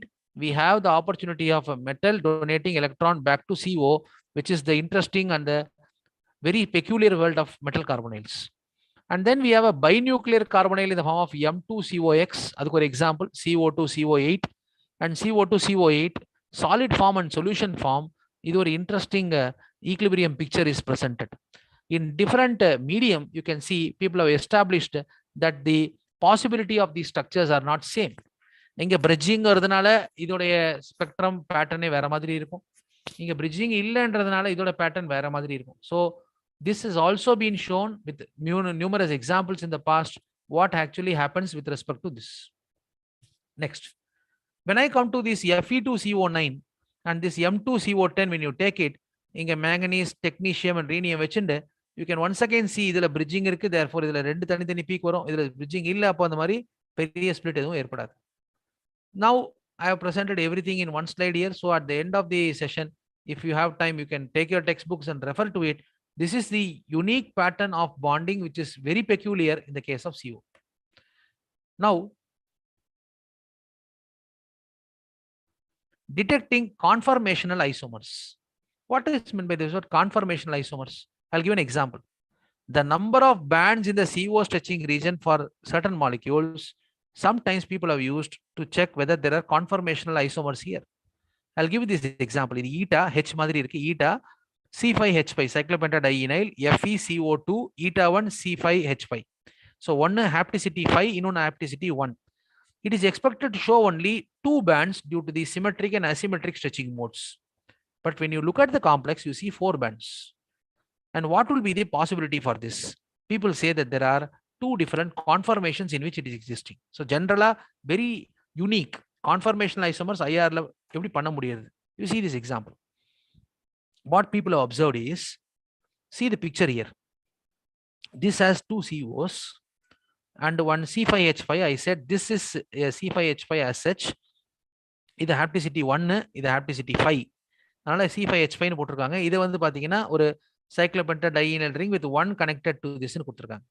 If you look at the change in the conformation, so wherein your unit which is connected here, either CO and C5H5, if the conformational change is happening in this part, you definitely do not get a similar pattern.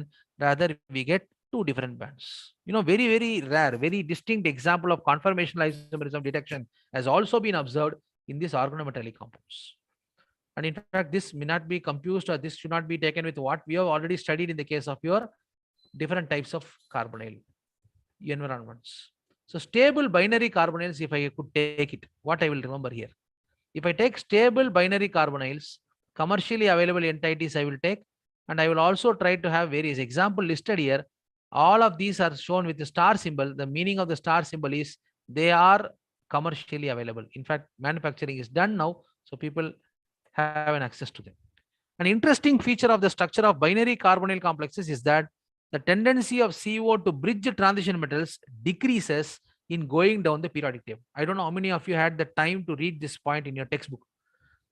What they say is, when you go down the periodic table in a group, you see the tendency of the CO to bridge the transition metal is decreasing. So somebody at the top is bridged better than somebody at the bottom in a group. Example, Fe2CO9, there are 3 bridging carbonyls. 3 bridging carbonyl. CO3 in it will be bridged. If I try to go down in the same part and I get RuCO9 and OS2CO9, there is only one single bridging carbonyl. Only one I have. That's one interesting feature. What reason? What could be the possibility here? The possible explanation is that the orbitals of the bridging CO are less able to interact effectively with the transition metal atoms as the size of the metal increases. I'll repeat my words. What is the explanation given? Orbitals of the bridging CO, that is this one, they are less able to interact with the transition metal atoms as the size of the metal increases. Suppose size of the metal increase achina, bridging CO opportunity and the overlapping and the pattern of bonding is getting affected. Very interesting observation. Next, coming to the picturization of this, orbital vacant and less stable than d pi orbitals, and L is the acceptor ligand. If you take it, CrCO6 or a complete explanation the diagram. We saw CO6 as a structure. We saw the hybridization pattern. We understood everything in them individually. But ideye kondu vandu oru MO diagram picture varanja eppadi irukum. So this will be the pattern which is there, and these are all your notations for your various levels. Do ignore it at this point if you are not sure about these spectroscopic symbols. But the point is, what I am trying to tell you is delta O is increased relative to sigma bonding only. What is this delta O? You see this particular split, pi star creation and pi creation, sigma star creation, all these are there. Ligand and the metal overlap is happening. And you know this CO is expected to be a strong ligand. As a result of the CO being a strong ligand, what we generally see, we expect a greater crystal field splitting. That's what is explained here. So on the basis of this explanation, we can have the possibility of the interaction with your pi star level of your ligand. Now, I also want you all to know that these MO diagrams, have been plotted or actually been identified. And in fact, people are able to draw what is called density plots, and they are able to map the electronic density on these systems. And carbon monoxide or carbonyl, if you take the HOMO 5 sigma, we call it, and the LUMO 2 pi, we call it, it's here. இதுதான் உங்களுடைய HOMO, இதுதான் உங்களுடைய LUMO. See the patterns for this. So அதனால text எப்ப பாத்தீங்கன்னாலும் sigma bond வரும்போது இப்படி ஒரு picture கொடுத்திருப்பாங்க, பை பாண்ட் வரும்போது இப்படி ஒரு பிக்சர் கொடுத்திருப்பாங்க. ஏன் கொடுத்தாங்கன்னா இதுதான் அதோட நேச்சர். அந்த பர்டிகுலர் ஆர்பிட்டாலோட நேச்சரை வச்சு தான் அதுக்கு ஏற்று ஃபார்ம் பண்ற bond. So this particular orbital, when you take it, we are able to see that it can lead to a sigma bonding more effectively than this one, which can lead into a pi bonding more effectively. And the other orbitals I have not shown because not much is to be remembered about them, but these are the ones who are very, very important for us in our discussion. Now, how do we know this? இது நடந்ததுன்றது நான் எப்படி சொல்றது, எப்படி support பண்றது டேட்டாவை? I told you this very important feature. Sigma நான் எப்படி இருக்கும், பைக்கு இப்படி இருக்குன்ற சொல்லிட்டேன். ஓகே, இதனால என்ன சார் சொல்ல போறீங்க? இப்போ CO, let us go to the picture. CO க்கு எவ்வளவு எலக்ட்ரான் இருக்கும்? At the start I told you, carbon atomic number 6, oxygenக்கு 8. So 14 electrons. Correct? CO is isoelectronic with nitrogen. I hope all of you remember it. Carbon, nitrogen, oxygen சொல்லுவோம். அப்ப N2வும் COவும் ஒண்ணா இருக்கும். If you look at it, 5 sigma 2ன்ற மாதிரி வந்து நிக்கும். This is the pattern. 5 sigma 2 இதோட நிக்கிறது. அப்போ CO, if you take it lengthwise 1.13, stretching frequency 2143. இதான் நான் சொன்னேன், free CO ன்னு சொன்னேன். CO plus molecular orbital diagram you can draw for a cation, you can draw for a various species. Suppose if I draw it for CO plus, when I draw it for a CO plus, what I will have? I have a CO bond length slightly reduced, 1.11. ஏன்னா அந்த ஒரு electron I am removing from this 5 sigma level, and I have a 2184 stretching frequency slightly improved. So 5 sigma MO is weakly anti-bonding, very important. When one electron is removed, what was supposed to be bonding part is slightly developing this anti-bonding character, as a result of which you can see a change in stretching frequency. Same thing is explained here for the CO star. What does the CO star mean? Basically CO minus. Actually, you have one more electron incorporated in this system. So CO star, basically if you take it S and T, so singlet, triplet. So if you have a radical species involved in it, what will be the possibility? You leave it. So let us not worry about this part. Let us only about CO and CO plus, how it's going to take place. Now let me move on to this particular page. The MC bond in metal carbonyls. I talked about this. So please make a note of this, children. Very important, often to be remembered for your examination. COM sigma bond, what will happen? MC bond, when I take sigma bond, this will be increasing. CO bond, there will be increase, and stretching frequency will generally increase. When I have a back bonding, I told you CO will decrease and your MC will still increase. And CO to M pi bonding, very rare, not possible, but people have seen it. In that case, 3p pi bonding. Upon the pattern is somewhat very interesting. So the position of the carbonyl bands in the IR depends mainly on the bonding mode of the CO, whether it is terminal or bridging. And the electron density on the metal being pi bonded to or back bonded to is also important. Next, what I am supposed to know. The number and the intensity of the carbonyl bands one observes depends on the number of CO ligands present. This I think everybody know. The intensity, if you look at it, that will tell you how many COs of a particular type are present in the system. And the symmetry of the metal complex, you can also have that to decide the feature. So there are also secondary effects like Fermi resonance, overtone. That is not complicated now, but you will do have it in the picture. I have now given you the valence electron set and the structural aspects, what we have discussed till now in one slide, so that it's easy for anybody to have a look at the carbonyl complexes at one go. To study various structures at one go, I have just listed it. So we have got a formula and the electron count also for 3D series carbonyls, a few of them listed here. Many metal carbonyls, they form one of the oldest and important class of organometallic compounds. And please remember, students, these compounds are generally toxic. And neutral, binary, metal carbonyl examples, all of these are in abundance. And I'm talking about individual, what do you call as your valence electron counts, and as a result of which you can check up each system is forming its own variety, and few of them never forms any CO bonding as such. Coming to physical properties, not much is described in your textbooks, but I tried to get one where I can show you all the features other than the CO stretching, which every time we study, what symmetry they exhibit, what will be their color, melting point, and general miscellaneous features are described here. If you do find some time, you can go through. Now coming to the important facts, what I said, uncoordinated free CO 2143, terminal metal CO 2125 to 1850, double bridging is 1850 to 1750, and triple bridging is 1675 to 1600. And semi bridging, it's somewhere between terminal and mu2. That's how it works. I want you all to see this diagram. It's very clear. I am trying to show you an organometallic compound containing cyclopentadienyl rings with a CO in it. And you can see definitely two COs which are terminal and two COs which are bridging. So you can see these two, the blue marked ones related to the ones which are at a higher value, and those which are bridged connected to this particular peak at a lower value of wave number. Now another collection which I could get, I think this is the best clarity which I could show you. I'm really sorry about that.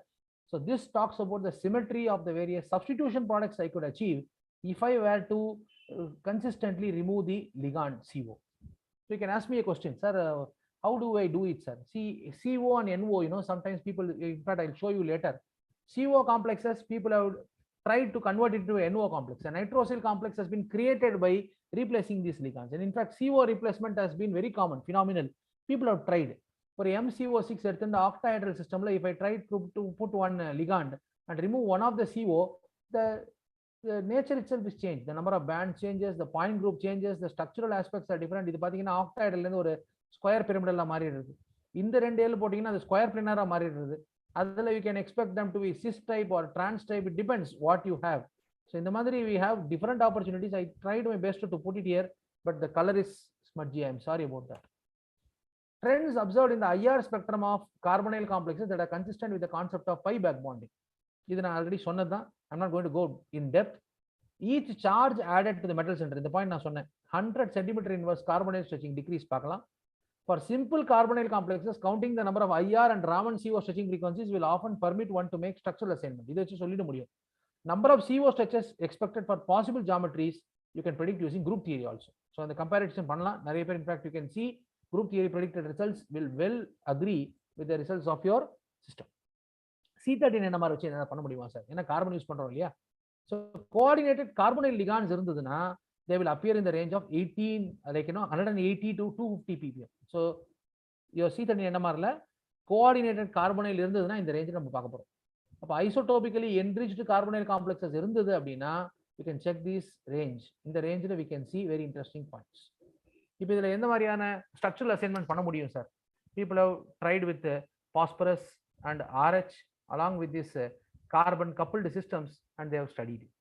I am not showing all that here. I wanted to focus on CO with your IR spectrum. So metal carbonyl report on electron density. See, well, the idea is very simple. You can see energy is inversely proportional to wavelength, or energy is directly proportional to wave number. So greater the wave number, greater will be the energy involved in the system. So I think everybody understands that. So இப்போ இந்த இடத்துல ஒரு சின்ன example சொல்றேன். 2143 இது வந்து ஒரு free CO. ஒரு கேட்டயானிக் காம்ப்ளெக்ஸ் எடுத்துக்கிறேன். See, the very important point I want you to know is the metal is changed. Ligand number is not changed and the charge is different, which is different here. So metal is with a positive charge and a metal with a negative charge. Please see the trend. VCO6 minus la எனக்கு 1858 பார்த்தது. Cationic MnCO6 plus la I am seeing 2095. In fact, free CO la 2143. அப்போ pattern பார்த்தா anionic very low. For a metal with a positive charge, the coordination sphere it's little higher. Free CO happens to be the most, or I would say the significant value in this. When I go into the CO stretching frequencies of a similar pattern observed in other cases, higher positive charge போட்டு போனா என்ன ஆகும்? நான் இப்பதான் சொன்னேன் positive charge போட்டீங்கன்னா என்ன ஆகுது? இதோட கொஞ்சம் கம்மியா இருக்கு. அப்ப 2-3 positive charge போட்டா what are the changes? That's also shown here. So it depends what system you take. Okay, நான் சொன்னது இதுதான். I said no, I will not go in depth, but in fact இதுக்கே தனியா ஒரு டாபிக் படிக்கலாம். Chad-Tolman classifying ligand property, very interesting feature in organometallics. The metal carbonyls reporter ligand வச்சு என்ன பண்ணிருக்காங்க? They have tried to put some ligands here, and in fact there's a good interesting work by this person in the chemical review. You can see this CO stretching frequency disturbed to any extent. இது எதெல்லாம் base பண்ணுது அப்படின்னா அந்த லிகாண்டோட electronic environment, லிகாண்டோட electron donation or electron withdrawing nature, அதனால metal எப்படி affect ஆகுது, மெட்டல்ல இருந்து சிஓக்கு எப்படி அதோட எஃபெக்ட் வருது. I think I can show that to you. ஒரு எலக்ட்ரான் டென்சிட்டி மேப் மாதிரி இருக்கும், கோன்னு சொல்லுவாங்க அது, டால்மன் கோன். டால்மன் கோன்ல explanation they'll be giving that. Yes, so Tolman electronic parameter for ligand donor எபிலிட்டின்றது எப்படி கொடுக்குறது சார்? இதை நான் ஆல்ரெடி சொன்னேன் முன்னாடி. Lowest CO stretching, most donating phosphine ல வரும். Highest CO stretching will be for the least donating or the accepting phosphine. So இதை they have tried. இதுதான் நான் சொன்னேன், டால்மன் கோட் ஆங்கிள். உங்களுடைய அந்த குரூப்ஸ் என்ன ஆங்கிள்குள்ள செட் ஆகுது அதை வச்சுட்டு how far they are able to donate electron, அந்த கோன் ஆங்கிள் பார்த்தீங்கன்னா they would have given it. It's ranging from 87 in phosphine to around 194 in the system. இதை தவிர they also talk about Tolman electronic parameters here. அதுக்கும் values கொடுத்து based on these values they have been able to get what is called as your CO stretching frequencies for each of these examples. So it's a very interesting study. If really you got time and interest, you can go through this. It's called your director ligands or judging ligands of Tolman. Synthesis of metal carbonyl, a few of these you know. I don't want to go in depth about it. My idea is to focus upon, because you know this is one topic which you can speak for hours. So when you talk about the preparation of carbonyl, direct metal and CO reaction, carbonyl preparation has been observed. Second, people have talked about reductive carbonylation. What do you mean by reductive carbonylation? When you do a reaction of a metal compound with a CO with a probable reducing agent, you can expect the formation of a carbonyl complex, and it is due to this reduction as well as the carbonylation you get this product. So CO is acting as a reducing agent in the second reaction. First reaction I used a metal, but the second reaction with RE, I did not use a metal, so I had to employ a high temperature and pressure. That's what is given in the text. So you can compare this with the reaction at the bottom. Thermal or photochemical reaction, other binary carbonyls you can make, you know, you can unite them, you can make bigger carbonyls, that's known to you, so that is also possible. We say iron NEA carbonyl from iron pentacarbonyl. Displacement reactions also are going to be good. So metal carbonyls have been prepared with the reaction of metal compounds directly with the CO. You can react உங்க IrCl3 ல இருந்து you can try replacing this and try to incorporate your CO. Okay, reactions ன்னு எடுத்துட்டீங்கன்னா metal carbon என்ன sir பண்ண முடியும்? Substitution. Already சொன்னேன், your ligands are prone to substitution. You can replace it by any ligand and study its very interesting feature. Substitution reactions of metal carbonyl frequently indicate differences in bonding characteristics of this ligand. அப்போ when I try to have a ligand here, அதில் tracer studies பண்ணிருக்காங்க. You can see the exchange opportunities which are there. So they have studied it. All 4 CO molecules undergo exchange reactions are those in the plane. These 4 only undergo exchange, which are all trans to each other. Trans. This indicates the CO which is trans to this Br is held more tightly because the bromine does not compete for the pi bonding electron density from the manganese like your CO. அப்போ மற்ற நாளில் என்ன ஆகுதுன்னா the competition between the group, they are all good acceptors. It gets them labelized. In fact, your teachers will teach you labile complex, inert complex. அப்போ labelization of these groups எதனால் இந்த CO லாம் remove பண்ண முடியறதுன்றதுக்கு I can give the explanation. Reaction with halogen. When I have a reaction of metal carbonyl with halogen, it can lead to formation of carbonyl halides. Adina carbonyl halide, you can have a complexes of this sort. Substitution பண்றோம். We are replacing a few ligands of the type CO by Br. It's possible. So அப்போ இதுல interesting point என்ன அப்படின்னா, there may be examples where metal bond rupture can also take place. So I given you another example with FeCO5. With the platinum, I can have another example here. Reactions with NO. This is what I was telling you. ஒரு carbonyl complex prepare பண்ணிட்டு அதுல இருந்து nitrosyl complex பண்றதுன்றது ஒரு opportunity. How it is done? You know, the nitric oxide molecule has one unpaired electron residing in the anti-bonding pi star molecule orbital. உங்க CO க்கும் NO க்கும் picturizationல வித்தியாசமே அதுதான். When the electron is removed, the bond order will change from 2.5 to 3. I think all this you know by the knowledge of your total number of electrons in a given molecule. So NO usually behaves as though it donates 3 electrons. That's very interesting. நான் தான் சொன்னேன், எப்போ அதுதான் அதால ஒரு electron donation பண்ண முடியும். ஜெனரலா 3 எலக்ட்ரான்ஸ் கொடுக்குற மாதிரியே தான் இருக்கும். whereas நம்ம CO ல 2 தான் பேசணும். The result is formally the same as if 1 electron were lost to the metal. That's the way it works. அப்போ எப்போ பாத்தீங்கன்னாலும் coordination of NO plus ன்னு பார்த்தா it will be similar to CO and even with CN. NO plus nitrosyl ion, the product containing nitric oxide and carbon monoxide, இது பேரு carbonyl nitrosyl ன்னு பேரு. The compounds பேரு carbonyl nitrosyl compounds. I'll give an example. MnCO5 or Fe2CO9, people are able to get carbonyl nitrosyl complexes together. And 18 electron rule obey பண்ற complex கிடைக்கிறது. That's something very interesting. Disproportionation. A number of metal carbonyls also undergo disproportionation. You know, disproportionation is enhancement in the oxidation number and decrease oxidation as well as reduction. But disproportionation opportunities also arise. So இங்கே பார்க்கலாம், CO NH3 6 times, CO CO 4 times, 2 times. So this complex disproportionation is there. இதெல்லாமே அதோட properties. Okay. Carbonylate anions are also there. I showed this to you. Carbonyl stretching frequency காட்டும்போது சொன்னேன். The anionic species people are able to prepare. They obey EAN rule. That's very unique. And there are certain systems who do not obey 18 electron rule as such, but anions are they start obeying. That's what I showed in the previous slide. And example reactions are there. How can you get anions and how is it useful? Carbonyl hydride. This is the carbonyl hydride. Generally, carbonyl hydride in the compound hydro formulation use compound HCO CO4 times. When you acidify solution containing corresponding carbonylate anion and by the reaction of metal carbonyl with hydrogen, இதை நம்மளால பண்ண முடியும். So this has been very important field and in fact of great industrial significance. சரி, அப்ப synthesis of metal carbonyl இத்தனை ஸ்லைட்ல சொன்னதை எப்படி sir ஞாபகம் வச்சுக்கிறது? ஒரு ஸ்லைட்ல ஒரு சின்ன கம்பைலேஷன். அதே மாதிரி ரியாக்ஷன் ஆஃப் மெட்டல் கார்பனைல் அத்தனை ஸ்லைட்ல சொன்னது எப்படி சார் ஞாபகம் வச்சுக்கிறது? ஒரு சின்ன ஸ்லைட், ஒரு compilation. Reactions of metal carbonyl ஜென்ரலா நான் எப்படிலாம் ஞாபகம் வச்சுக்கிறது சார்? மைக்ரேட்டரி இன்சர்ஷன் ஒன்று சொல்லலாம், இல்ல நியூக்ளியோஃபிலிக் அடிஷன் அப்படின்னு சொல்லலாம். So when I take generally a complex of this sort, I can try to talk about what is called nucleophilic addition to the CO bond. So இங்க பாருங்க, nucleophilic addition to CO பண்ணும்போது I have a CO with RLi converting into R connected on carbon and Li on the oxygen, which I can conveniently replace it by a methoxy group. இது பேர் Fischer carbene னு பேரு. Carbenes are catalysts which are for olefin metathesis reaction ல பண்ற compound. இது very important. And migratory insertion of CO இது எப்படி sir பண்றது? இதுவும் பண்ணிருக்காங்க. We just need to take this compound, CO high pressure போட்டீங்கன்னா suddenly you develop a CO bond bridging between the metal and the Me. Interesting reactions of carbonyls. Metallic nitrosyl குள்ள வந்தா என்ன? Metal nitrosyls னு பாத்தீங்கன்னா generally I told you the basic difference. In fact in the slide நிறைய இருக்கு words. I don't want to go into every line here. But the point is NO plus எப்படி bond ஆடுதுன்றது தெரிஞ்சதுன்னா then it's easy to understand. அப்போ we see metal nitrosyl carbonyl complexes. அது நான் இப்பதான் காட்டினேன்.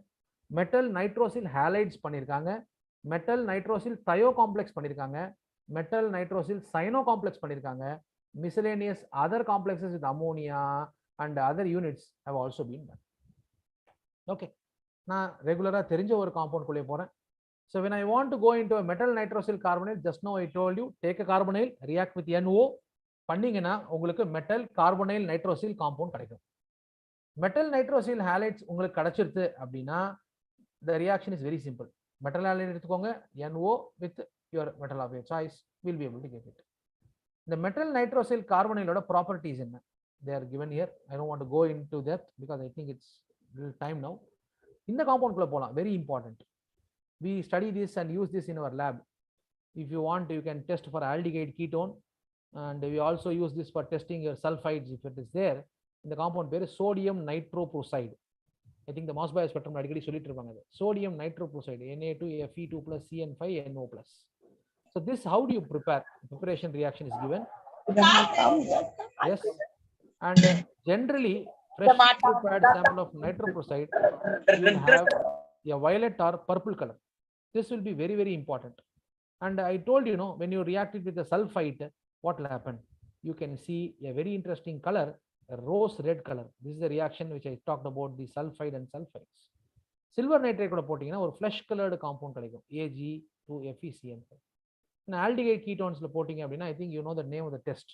You will be able to get in excess of alkali a deep red coloration. This is a very important reaction in the carbonyl part. So suggestions in the compound, they try to talk about the presence of CN units here, 5 numbers, total charge acquired -2, and as a result you can see the entire unit will be with Fe2 plus an octahedral unit of that, and NO is there. இதுல என்ன sir இவ்வளவு important இந்த NO காம்ப்ளெக்ஸஸ்ல?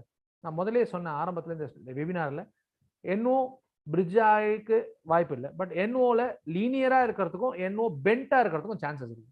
ரெண்டும் இருந்ததுன்னா there will be a change with respect to the electronic donation ability. அதனால உங்களுடைய pattern will also be different. So structure and nature of MO bonding in nitrosyl எடுத்துட்டீங்கன்னா, I talked about this feature. NO, as you take it, it has 1 electron more than CO. So when NO molecule coordinates with the metal to form metallic nitrosyl, the single electron in the pi y star molecular orbital will be transferred to the metal, so that the NO will be converted to NO plus. So எப்பவுமே NO சம்பந்தப்பட்ட compound எழுதும்போது ஒரு point நல்லா ஞாபகம் வச்சுக்கோங்க. NO transfers the electron to the metal. அப்ப metallic oxidation state மாறும். NO உள்ள வரும்போது உங்க மெட்டல் ஆக்சிடேஷன் ஸ்டேட் சேஞ்ச் ஆகும், and CO க்கு பதிலா NO உள்ள கொண்டு வர முடியும். I told you the reason behind that. So each of these atoms, N and O, in NO plus contain 1 lone pair of electrons, and hybrid orbitals are there. So NO plus is isoelectronic to CO, so it can coordinate with the metal as a 2 electron donor in metal nitrosyls in the same way as a CO bonds as a carbonyl donor with the metal. So NO molecule is a 3 electron donor. Since oxygen is more electronegative than nitrogen, it is NO plus when you take the case. So it depends எப்படி நம்ம எடுத்துக்கிறோம், என்ன system. So I'm not going into depth about this intricacies here, but what I want you to see here is, this is the picture. இவ்வளவு நேரம் நான் பேசினது இந்த picture தான். So the point is, இந்த ஒரு இடம், if this was empty in the case of a carbonyl complex, this is now filled with a single electron in a NO molecule. Whenever you want an NO to go and bond with a metal, you will find this particular electron given by the ligand to the metal. Therefore, there's a change in the oxidation state. Metal oxidation change, there will be a change, like electron given. Higher oxidation state, the lower oxidation state by 1 மாற ஆரம்பிக்கும் ஒரு NO உள்ள வரும்போது. NO எப்படிலாம் sir bond ஆக ஆரம்பிக்கலாம்? It can be a bent one, it can be a bridging one, it can be a linear one. Having said, இருக்கா sir example? இருக்கே. Bent, I am giving you example of a iridium complex and a ruthenium complex with NO. You can see very interesting feature here. This is a linear one and this is a bent one. So there are some examples with this. Coming to the next pattern, you have got examples of bridging, you also got examples of bent, you got also examples of linear. So these 5 examples, if you see them, how it is different from the previous page. In this page I said there is a possibility of one NO linear and one NO which is bent. See the angle, that tells you.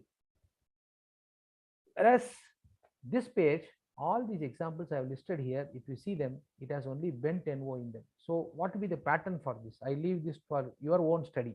So bent NO க்கு எப்படி இருக்கும், linear NO க்கு எப்படி இருக்கும், stretching frequency values. Finally, I just want to wind up quickly about this metal sandwich compounds. I don't know how much extra time I have taken. I'll try to wind up as quickly as possible. It's around 5:30 if I'm correct. So hapticity of the sandwich compounds generally vary from 1 to 8. Various compounds we have. And if you look into these metal sandwich compounds, I talked about it already. The hapticity will decide the distance between the metal and your ligand. If it is a pentahaptyl cyclopentadiene unit, 5 கார்பனும் மெட்டல்ல இருந்து ஈக்விடிஸ்டன்டா இருக்கும். So why are they important? So they make a metal ion soluble even in hydrocarbon solvents. That's very interesting. Ferrocene is soluble in hexane, while Fe2 plus as such is not. So that's very important feature. And I told you these compounds are useful to us. We find a very important application of this as chiral catalyst. Asymmetric synthesis, organic chemistry, chiral catalysis synthesis, people are using these sandwich compounds as one interesting entity. In fact, nowadays, people have started using what is called fullerene systems and introduce into this what you call as a cyclopentadienyl complex system with fullerene. Very interesting one. So benzene, ferrocene, if you look at it, in fact, reactions of ferrocene book la padichinganaale, they'll try to compare it with benzene and see how different they are and how these reactions are enhanced in ferrocene. So உங்க CP னு bookல கொடுத்திருக்கும் cyclopentadienyl. I told you eta 1 na it can be via a single carbon, eta 3 ன்றது involving the pi electrons of a triple entity, or can be 5. Most common in the 5 தான். So neutral cyclopentadiene is generally a weak acid with a pKa value of around 15 and deprotonate with strong base or alkali to generate the anionic form Cp minus. So it depends what kind of a reagent you try to take and then how to prepare it. So synthesis, I have given you a lot of reactions here.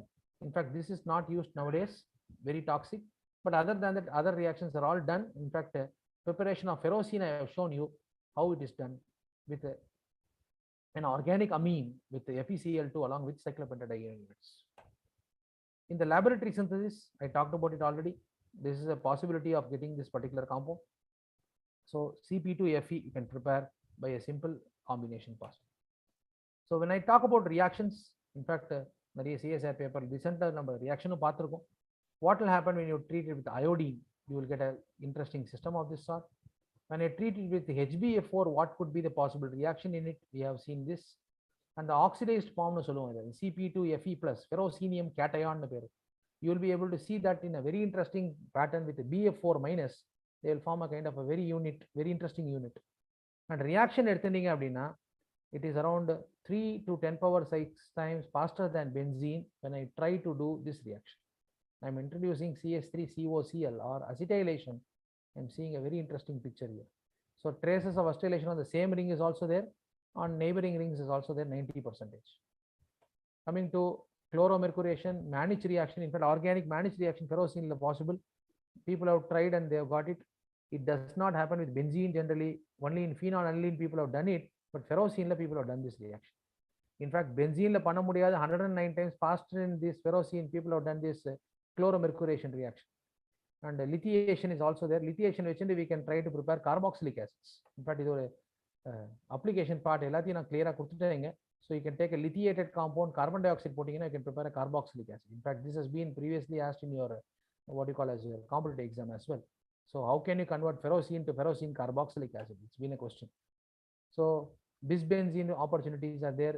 Polymers with ferrocene people are able to react in the backbone, how it is going to take place. So multiple examples are there with respect to this. I talked about this ferrocene to 1,1- ferrocene dicarboxylic acid, how to go about preparing this compound. I gave you the lithiated route, converting with the carbon dioxide in acidic environment to make carboxylic acid.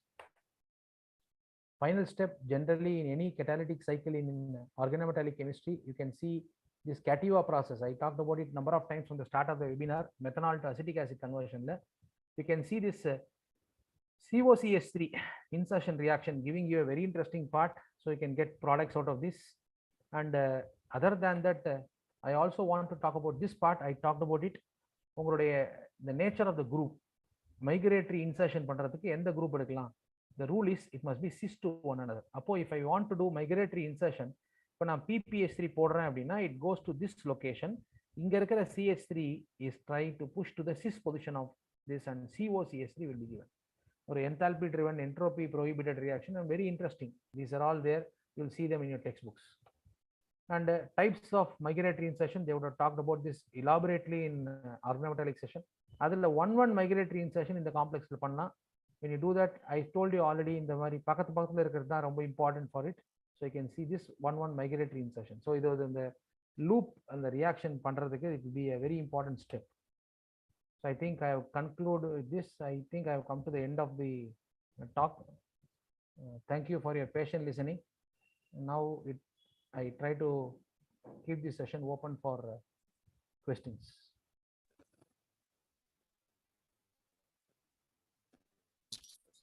Thank you, sir, for your wonderful presentation. Sir, how are you, sir?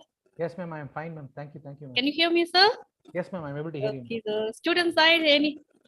Okay, sir. Okay, sir. Feedback from the student side.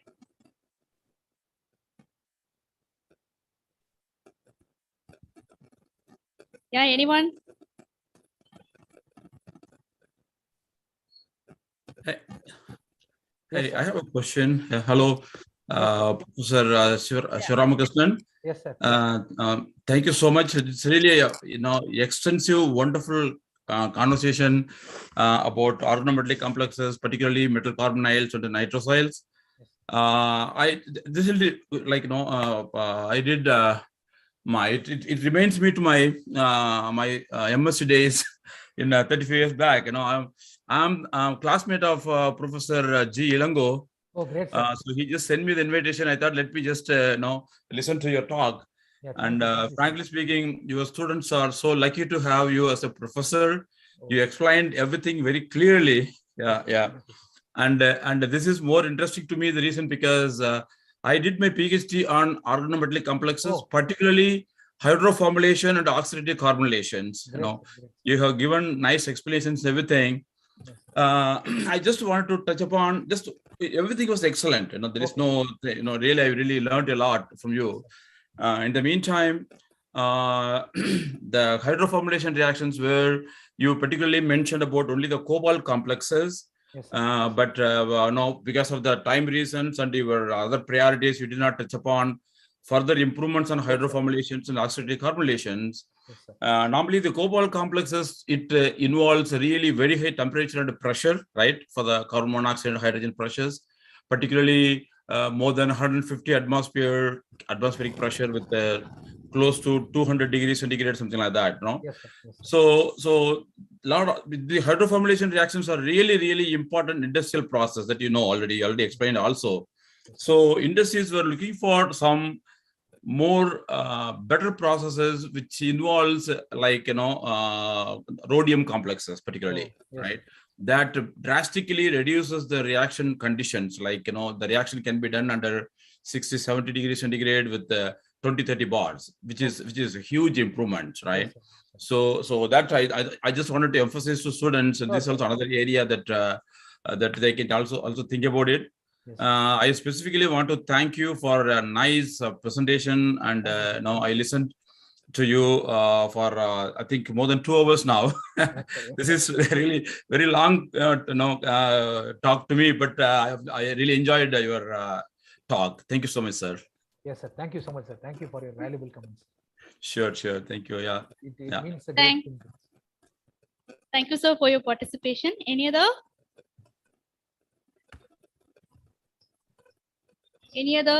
Please record your feedback.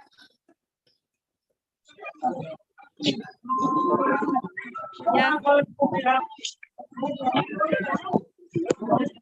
So please mute.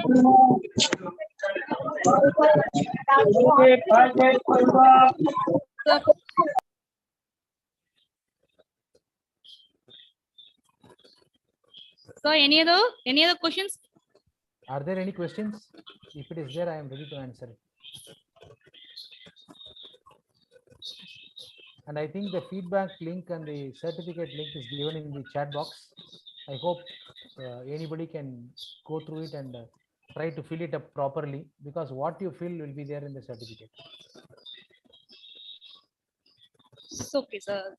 Let's conclude the session, sir.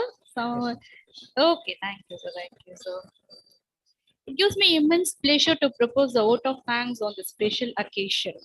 It's my privilege to thank our esteemed chief guest, Dr. K. Shivaramakrisnan, who gave speech about ambiguous world of metal formals and nitrosyls in commemoration of International Moon Day. Thank you, sir. Thank you very much for your speech, sir.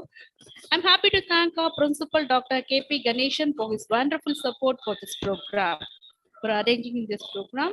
I thank Dr. A. Arun, Head, Department of Chemistry, who has been the backbone of this program. I thank all the dearest staff members who gave constantly extended their support for the welfare of the program. I would like all my fellow friends who are part and parcel of this program. Special thanks to Dr. G. Ilango sir for making this wonderful webinar event for the benefit of our students. And finally, I would like to thank all the vibrant students for the students for their cooperation throughout the program of this grand success. Thank you all. Thank you all. Thank you, sir. Yes, ma'am. Thank you, ma'am. Thank you. Can you hear me, sir? Yes, ma'am. I would hear Thank you. Thank you. Thank you so much, madam. Okay. With Thank this, you. shall we end the session, ma'am? Yes, sir. Yes, ma'am. Srikanth sir, Shall I we end think. the session? Yeah. Sri- Thank you. Yeah, thank you, Srikanth sir, for this excellent arrangement which you have made, sir. Thank you, sir. Thank you. Thank you very much, sir. Okay. Thank you. Thank you all.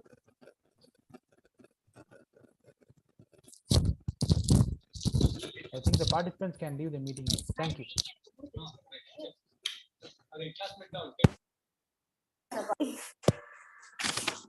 இல்ல அப்புறம் குறைஞ்சிட்டு இருக்காங்க sir.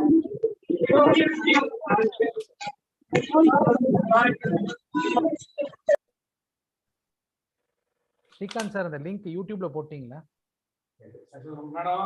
Thank you, madam. Okay, sir. Yes, sir. Yes, sir. Thank you so much, sir. Thank you. Thank you, sir.